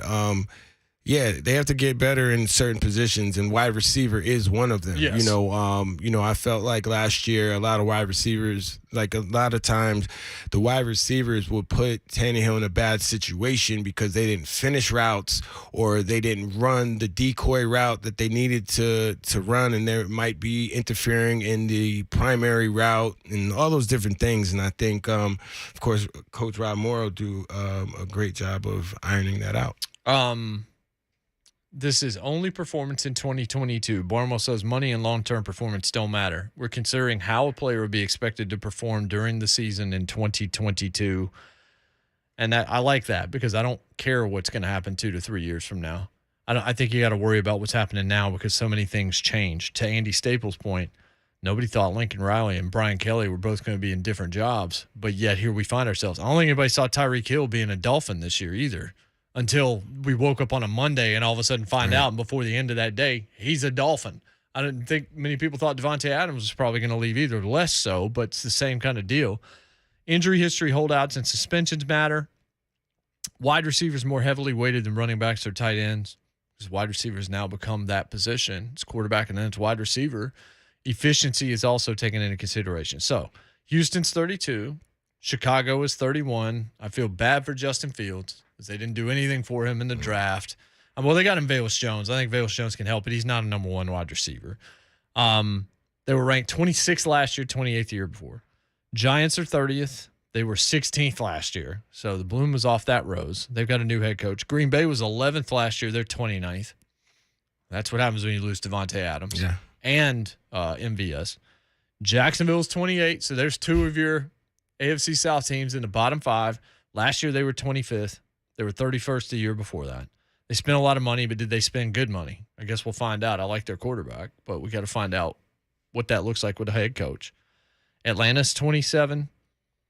New England's 26. Baltimore is 25, down from 14. The Jets are up to 24th from 30th. The Browns are 23rd. They were 4th last year. And again, this is running back, wide receiver, tight end.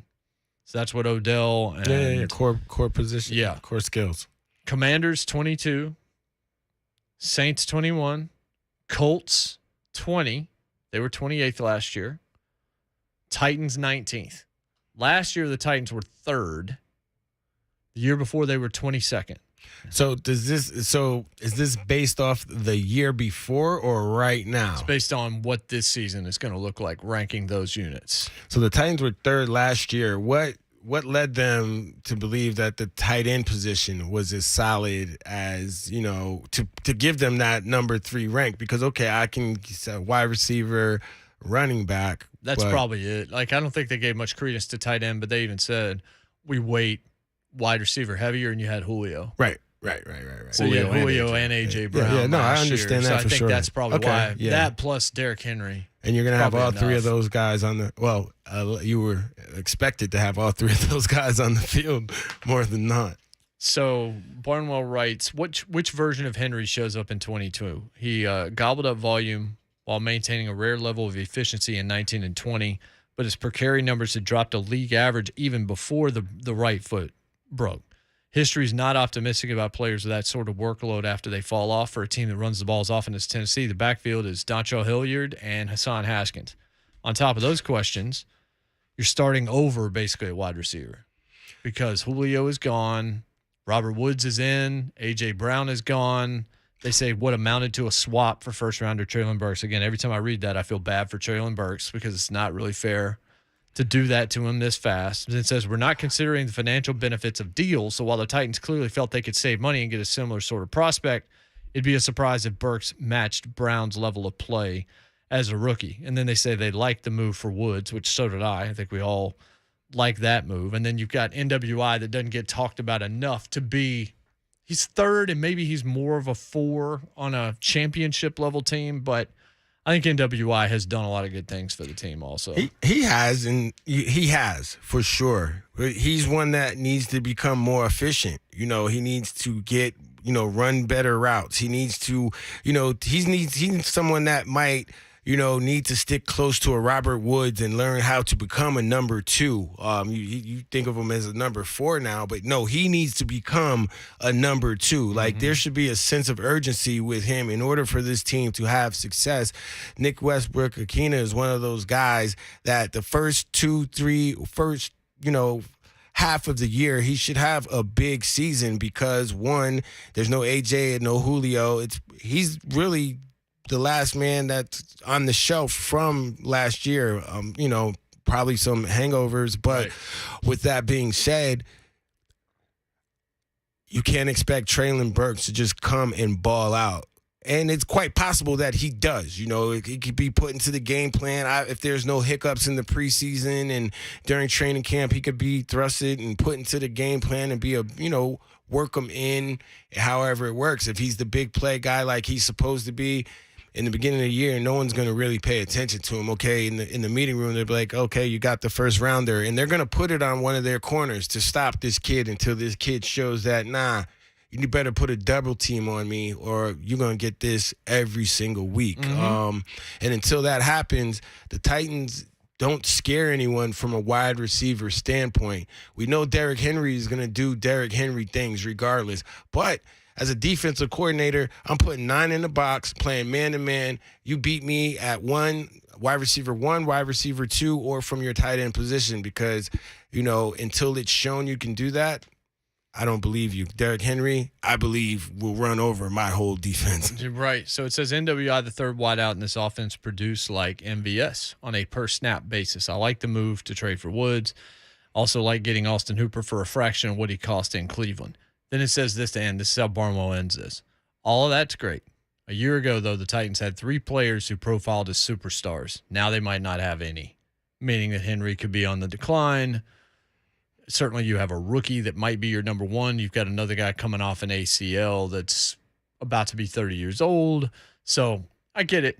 They are ranked ahead of the Colts, and that's what every Titans fan wants to hear at this point. We'll talk to Teresa Walker, get her thoughts on where Barnwell has them slotted, if it's fair or not. Camp opens up in 4 sleeps.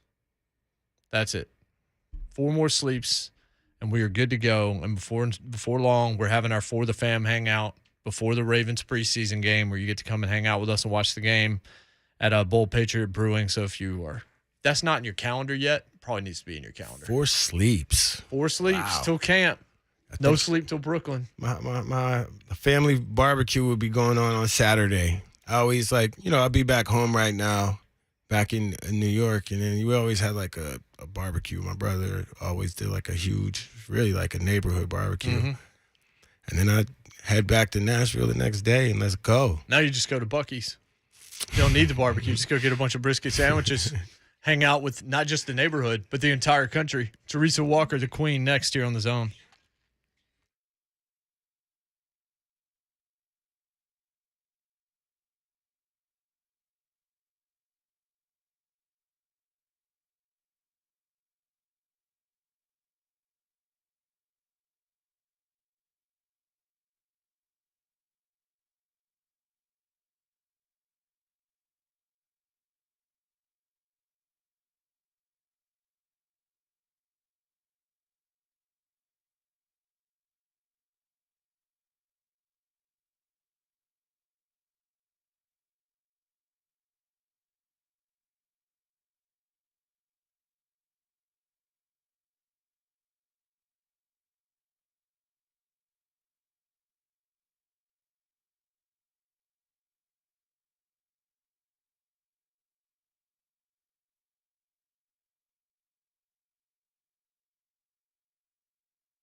Appetite for Destruction, 35. No.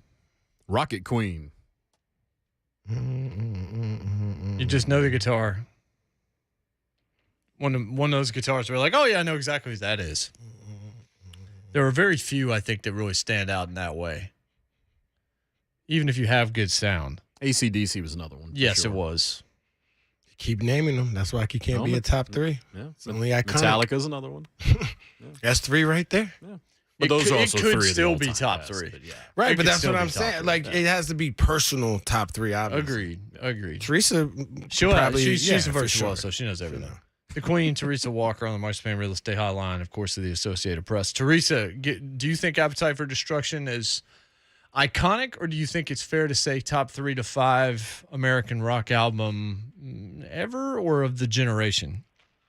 Oh, it's absolutely iconic. I mean, come on. It just is. It's hard to do. Right. That's it. It just You don't is. have to say it. It's hard to do top. It's very hard. Music is subjective, but that's why there's an industry surrounding it, because it's all so subjective. They and can personal. always capitalize on something. So we got 4 sleeps, Teresa, and then camp is here. And before you know it, we're playing football again. First fake football, and then we're playing real football. It's all What fake. are the burning questions? What's the biggest question you have right now entering camp? Traylon Burks. Of Let's course. be honest. Yeah, he's right there at the top. Now, there's other questions about, are the Titans getting ready to, extend some contracts? Jeffrey Simmons, maybe Derrick Henry. But the fact of the matter is, Traylon Burks, when you trade away a Pro Bowl receiver like A.J. Brown and then use that pick to take a wide receiver, I'm sorry, but A.J. Brown is, and Traylon Burks are going to be linked for pretty much all the, at least for Traylon Burks' career, or until he proves that, he can be better than the guy he was drafted to replace. And considering, let's face it, considering that we rarely saw him during the off season, and then did you see the comments from SEC Media Days? Sam Pittman saying, yeah, he kind of, especially his sophomore year, he kind of struggled with his conditioning in the summer. Well, and as Keith can attest, it's the NFL now. Your first year, you're rookie, you were going through all the pro days, the travel, the visits, the draft, all that stuff, and then suddenly you're in the off-season program. Things change. Why? You're being paid, and being paid very well to do to compete and be ready at this time of the year, and particularly also in the off-season. So even though it's voluntary, so that's the number one thing to watch. Teresa, how you doing? It's great talking to you as always. Same here, Keith. So, what is the difference? You took the four sleeps. Camp. What's the difference between camp now and during the times that when I played? Because I've been around these new age football camps. It is a little different. When you're on the field and you're watching practice, it doesn't feel that different. But this will be my 26th camp with this franchise, and the days when it was 2-a-days. Before the 2011 CBA came in, you remember some of those days where that's where a big chunk of your career was, those 2 times on the field, morning and afternoon. And, long days for you guys, 5:30, 6 a.m. until 11:30 at night. And it was the same for us because, we were there for those 2 practices a day. So I don't know about, the current players, and they should be very grateful. But for those of us who remember 2-a-days, thank the sweet Lord that it's just down to 1 a day. And I don't want to watch the walkthrough that they do the other session of the day. That's the biggest change. That's awesome. All right, so Burks, did you happen to hear Sam Pittman tell 3HL? I assume he came into camp out of shape. He was out of shape when he got here as a sophomore. It was kind of the way it was put is like you could take it from a couple of different angles. You could take it as, yeah, all right, this guy's got an issue. Or you could take it from, yeah, but he also turned out to be a first-round pick, and he was great for us last year. And he said a lot of kind stuff in addition to that. So how do you read that? I know that continues to be the question. Like you said, everybody wants to know. He's replacing a guy that was on his way to potentially being a legend in this city with A.J. Brown as a receiver. So what do you take from what Pittman was saying there? Well, what I took, I did love the little dig about how I don't know, we were all impressed when he told us that he hunts hogs with dogs and a knife, right? Yeah. And I did notice that Pittman kind of mentioned the idea that, that may not be the best cardio. Right. Okay. I don't know how much running they're doing with those dogs and hogs. So, but here, the thing is, he did become an all-SEC wide receiver last year. For everybody paying attention to Jamison Williams, the other guy was Traylon Burks. So obviously he can get in shape and be incredibly talented and show off his hands and size when he is up to speed.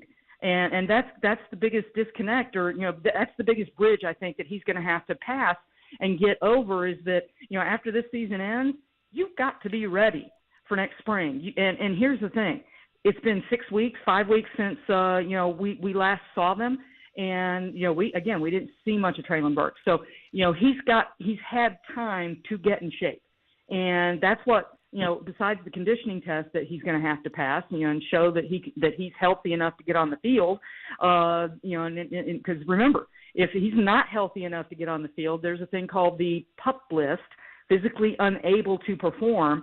So he's got to make sure hopefully he's ready to pass that and is on the field when they need him on the field.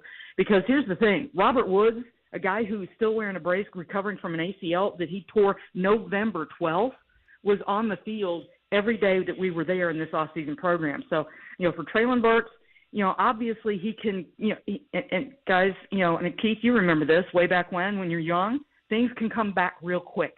It's as you get older in the NFL and in life that you have to work harder to be in that shape. So, he should be able to be in shape for what starts truly on Wednesday when they hit the field, and then the next Monday when the pads go on. But that's the thing. He has to show that he has played catch up, and that he can be that that all SEC receiver. That's what they drafted him to be. So, say in a perfect world, he comes in shape, and he's ready to go. How do the Titans look and shape up going into the preseason, regular season, if everything game one is exactly how they need it to be? Well, that's the thing. Count me among the people who think that they've got a wider range of people for Ryan Tannehill to throw to than he had at any point last year. We were all excited to see if Julio Jones had anything left. Spoiler alert, not really. But Traylon Burks should be the number one receiver. That's what he should be. Now, Robert Woods, the veteran, he easily could be the one. I'm only putting him as 1A because, again, he is coming off the ACL. But if Woods is healthy, he's the number one. Traylon Burks is the number two. And then, guys, after that, it's a much deeper receiver core than it was last year, even if you don't know all the names. And then you add in those tight ends, Austin Hooper, Chigga-Quonkwo. I'm looking forward. This, they brought in Tim Kelly from the Houston Texans as passing game coordinator. Well, this passing offense, they've been able to run the ball ridiculously well, even without Derrick Henry last year. I mean, they finished fourth in running the ball without Derrick for 9 games. Running the ball is not their problem. If they can get better throwing the ball and get out of the 20s, I think they were 24th, 201 yards passing per game last season. If you can get even 25 to 35 more yards per game out of that, then suddenly you're closer to a top 10. And here's the thing. If you can throw the ball better, you're going to be a better running team. And, oh, yeah, they do have some guy named Derrick Henry, and I really can't wait to watch his kid, Hassan Haskins, behind him. So I think this offense is going to have a chance to potentially, Keith, be more like the offense we saw in 2020 when they were one of the top 5 offenses in the entire NFL. Teresa Walker, the Associated Press, joining us here. Teresa, the offensive line is going to have a lot to say about that as well. Tannehill having time to throw to the weapons that you just talked about, and certainly creating space for whether it's Haskins or whether or not you've got Hilliard or certainly Derrick Henry, who goes without saying. The questions exist there too. Like we talk about Burks, we certainly want to see what Caleb Farley is. And of course, you're going to be fascinated by the rookies, period. But this O-line, there are some things that need to be figured out here. And obviously, keeping Tannehill upright is of the utmost importance. 47 sacks last year, Yes. and he suddenly has the second most interceptions of his career. They are kind of tied together, no matter how many better decisions Ryan Tannehill could make. That's the thing. All eyes are going to be watching that unit, and, I got to think that, some of them have probably noticed that There was one, I read a review the other day that put them among the worst offensive lines in the NFL. Tough not to think that when you let a Roger Saffold go. Is Jamarco Jones the guy who steps in there? It seems like he's going to have the first chance to win that job, but Aaron Brewer's certainly battling for that. We think Dylan Radins is going to be the guy that should be winning the right tackle job. I mean, he was a second-round pick last year, and he's got a year under his belt now. There's no more excuses that he only played one game in the year before he came to the NFL out of North Dakota State, thanks to the pandemic. So that's a unit that has to come together quick, and it's going to have to come together and be better. But here's the thing that I think will help them be better than last year. Taylor Lewan, he's been very honest with us that a year ago, he wasn't running in the off-season program, and throughout the entire season, he was working just to be there on game day. That leg, his ACL that he hurt in October of 2020, just kind of slowing him down and him having to fight through that. He's healthy now, and a healthy Taylor Lewan has proven in the past to be one of the best left tackles in the NFL. If you've got him leading that group, Ben Jones in the middle, you've got a chance to be what they need on that offensive line for sure. I like what you said about Taylor Lewan because, I for one know what it's like to come off of an ACL injury and have to be in a position, whereas Taylor, obviously he had that bad first game, but I liked how he rebounded and, finished off the year. To speak to Taylor, like, he had a mental battle that he had to go through, like you said, just to get on the field each week. And I remember that battle personally when I was in New York. So him being able to come back and, be the guy that he knows he is as a veteran later in his career, no Roger Saffold, as he calls himself the daddy of Nashville, the daddy of his team. I really have confidence that he can be that guy.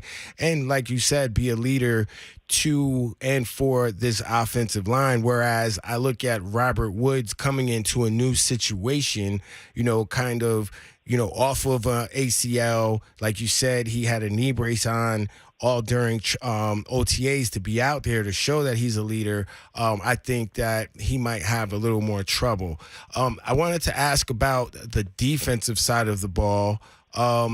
It seems like that's the strong point. It seems like that's where the least questions are. Can you give myself and the listeners some insight to where the Titans defense is heading into training camp? Well, I completely agree with you, Cleese. I do think the defense, which is strange. A year ago, we had all these questions about how can they go from being one of the worst to just average, and they took a big jump past average to one of the NFL's best units. I think they were sixth in scoring, and which is the top stat, in addition to sacks, et cetera. We saw the 9-sack performance in the playoff game, and 10 of the 11 starters from that playoff game are back. It's fun to see some of the national pundits. I saw stats yesterday from a betting service. They think Harold Landry's only going to have 8.5 sacks this year. It was funny to see they think Jeffrey Simmons will have 8 this year. The Titans were the only team in the NFL to have 3 players with at least 8 sacks. Nico Autry was the other piece in that mix. Here's the thing. You've got Zach Cunningham, David Long there at inside linebacker, Kevin Byard leading. We don't know, we think Caleb Farley might be able to win the starting cornerback job opposite Christian Fulton. That's maybe the biggest question mark is the youth that they've got in the secondary at cornerback. Roger McCreary, I'll just say this, loved watching that young man out of Auburn, the second-round pick. You're going to see early why the Titans picked him in the second round. But those are the big questions. Think about this. We were talking about Taylor Lewan. Bud Dupree, the day that he finally felt like himself coming off his own ACL that he tore in December of 2020 with the Steelers, the playoff game. That game is the first and only game last year that he felt like Bud Dupree. So the reason I think that you've got all these pieces back, there's so much youth on this defense, but you do have experience in key places, primarily all-pro safety Kevin Byard. And now you've got Bud Dupree coming back feeling fully healthy. I cannot wait to see what Shane Bowen does. Does he use these 2 healthy outside backers? Rashad Weaver, kid that they took last year out of Pittsburgh.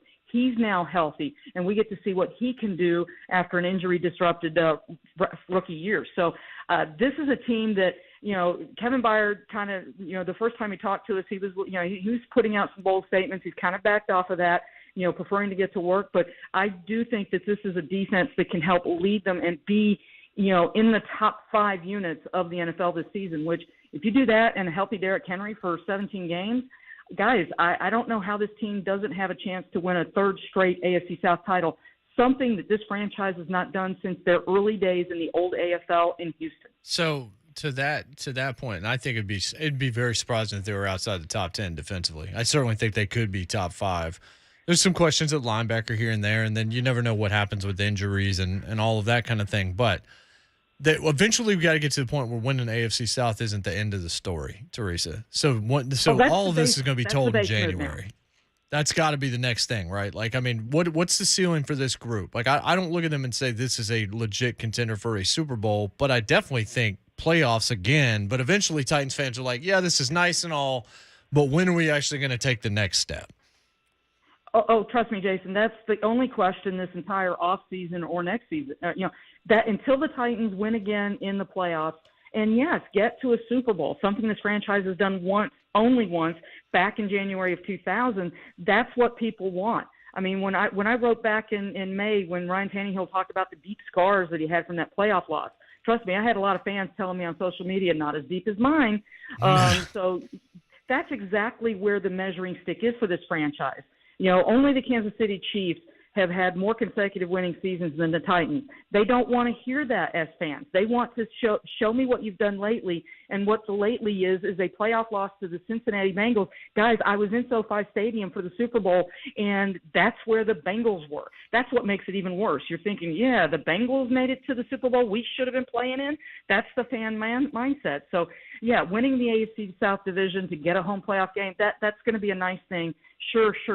It's all going to be this season about what they can do in January, and can they get to Arizona, site of the next Super Bowl, because that's the one thing that the Cincinnati Bengals' success last season did. It shows that, yes, you can be there too if things fall right, and maybe be a little bit more careful with the ball in the final minute of the game. Teresa, have a great weekend. We always appreciate the time. You're the best. Thanks, Keith and Jason. Indeed. So to that point, you saw the Bengals go there, and here's the problem. That's what Joe Burrow does for you. Right, and he's confident with it. I heard Teresa say in her last remark that, Kevin Byard made some bold statements but backed off. But why? Why back off? Like Kevin Byard been here 8, 9, 10 years. He's the vet here, along with Taylor Lewan. Why back off? Because at the end of the day, his teammates believe in him. They know when Kevin Byard's on the field, he's going to show up, make plays, and do those things. So he's in a position he could say what he wants. Now, who's following? Who's coming with me? I understand he brings a certain intensity to practice. He holds people accountable. So it's all right for you to poke your chest out a little bit. You're an all-pro player here. People are going to ride with you. If you want your team to ride, you're about it. You want to win the Super Bowl, look, put them bold statements out. But then when people come to town and you go, you serve them up. Yeah. I mean, that's how, that's what I was about. That's how we used to do it. And at the end of the day, you're going to have to play on Sundays anyway. Win, lose, or draw, but it's a mentality, it's a mindset that you instill in players that don't have that mindset. But if they go out there, see you performing, see other people performing, and then they make a few plays to contribute, they make a third down stop. They get an interception, or they make a third down conversion, because it goes both ways. Energy from defense transfers to offense. Offense transfers to defense, special teams. It's all a team, and we all rally around each other. So, the Titans have their own style of play now. That's what's up. I respect it. But, it's all right, to talk your talk, especially if you're one that can go out there and back it up, for sure. Yeah, no kidding, man. I got hit in the head with a can of soda. CG threw it at me, man. It's all right, man. Luckily, it was a soft drink. We'll come back. It's J. Martin and Mo on 104.5 The Zone. Drink my beers.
Listen, we all learn from things we do in our business. You got two competitive guys on a topic that is very everywhere, as they say. There's no rules in this thing and where it goes, and each state has different laws and everything. And like he said, I heard a statement he made, the arguments we had in the staff room and on the basketball court and all those things. But on the basketball court, we didn't have them. We were always on the same team. I have great respect for Nick and that's unfortunately our thing went public, and that's sometimes that happens in this world. Nothing's private anymore, is it?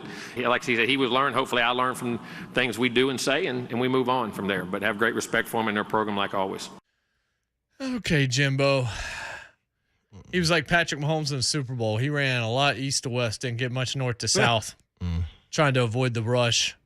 Thought that was an episode of King of the Hill for a second. Yeah, for real. I thought that was Boomhauer. Yeah.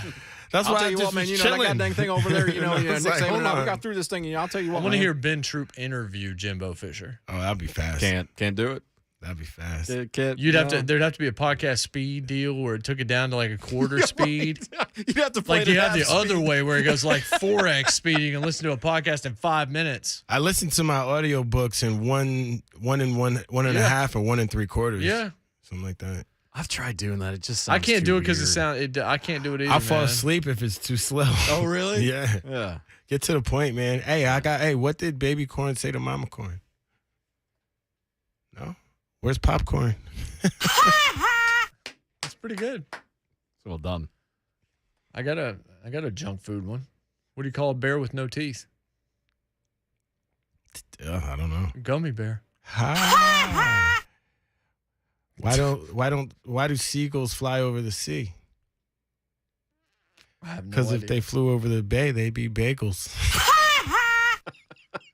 I like that one. How did Cookie Monster feel after eating all the cookies? I don't know. Pretty crummy.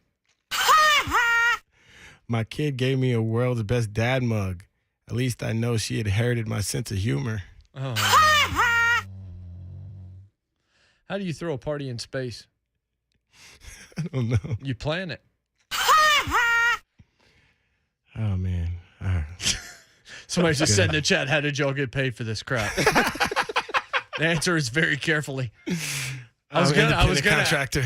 I literally had a sports question I was gonna ask, but like, does the middle of the field now belong to the offense because of the way the rules are set up? And talk about linebackers and all this. Had that in my head, and then we just did dad jokes instead. Yeah, my bad. And it's all right. Oh, it's nothing to apologize. It'll be something we can talk about later. Yeah, I mean, look, a lot of linebackers have a hard time playing in space. So especially in this day and age, like most guys can't cover. You know, Rashad Evans was a very good, talented, athletic linebacker. You put him in space, he would be difficult. I just say him. I bring him up because that's a easy example for the local listeners. But many linebackers struggle in space, and in this day and age, if you can't make a tackle in space in the open field or play angles, the game is about angles. If you really think about it, you know what I mean? So, well, I mean, I've always heard football described this way, or the smartest way I've ever heard it described is the offense wants to create as much space as possible, and the defense wants to take it away.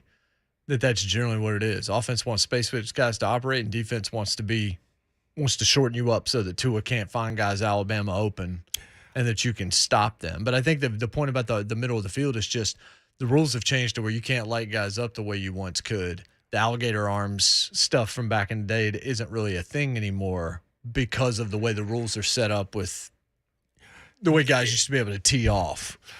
Yeah, and I played in that era for sure. Right. But no, there's a way to do it. Like you could still teach that. So as these wide receivers get bolder and just feel that they can't, get the snot knocked out of them, I think that as the game continues to develop and evolve, you'll see the more lead in with the shoulders. Because I've seen them definitely last year. You've seen some big hits that you're like, oh, that might be a penalty. But it's just a big hit because the kids are going in with their shoulder and their forearm, keeping their head out of it. And you're seeing collisions. And, I grew up watching NFL Crunch Course before. I went to my Pop Warner games, so I definitely was trying to – yeah, came from that era. Keith, it's been fun for the last couple of days. I appreciate you guys having me. Well, I'm sure we'll chat with you. Enjoy the barbecue this weekend. Yeah, there you go. Or go to a Buc-ee's and just save yourself all the trouble. Yeah. That works too. And all the heat. Buck Rising's coming up next, but he's not here. Will Bowling is back from Atlanta. I see him standing outside, eager to get in here. I bet he Shorts has a little Celsius. bit longer than usual. I got a Celsius in the fridge. 5-inch inseam now? Okay. No, I think we're still at about a 5-inch 5-inch inseam. 5. Yeah. That's probably We about used to right. say 4. I think it's 5 today. Monday, Kayla will be in with me, so we'll have some fun then. Enjoy your Radio weekends. Sure. Hit the wrong button. I don't know, man. It's right beside this one. Daddy. I was going to try to come up with another one on the way out. Oh, yeah, I'll do it again. How does Moses make coffee? Oh, man, he brews it. We'll see you.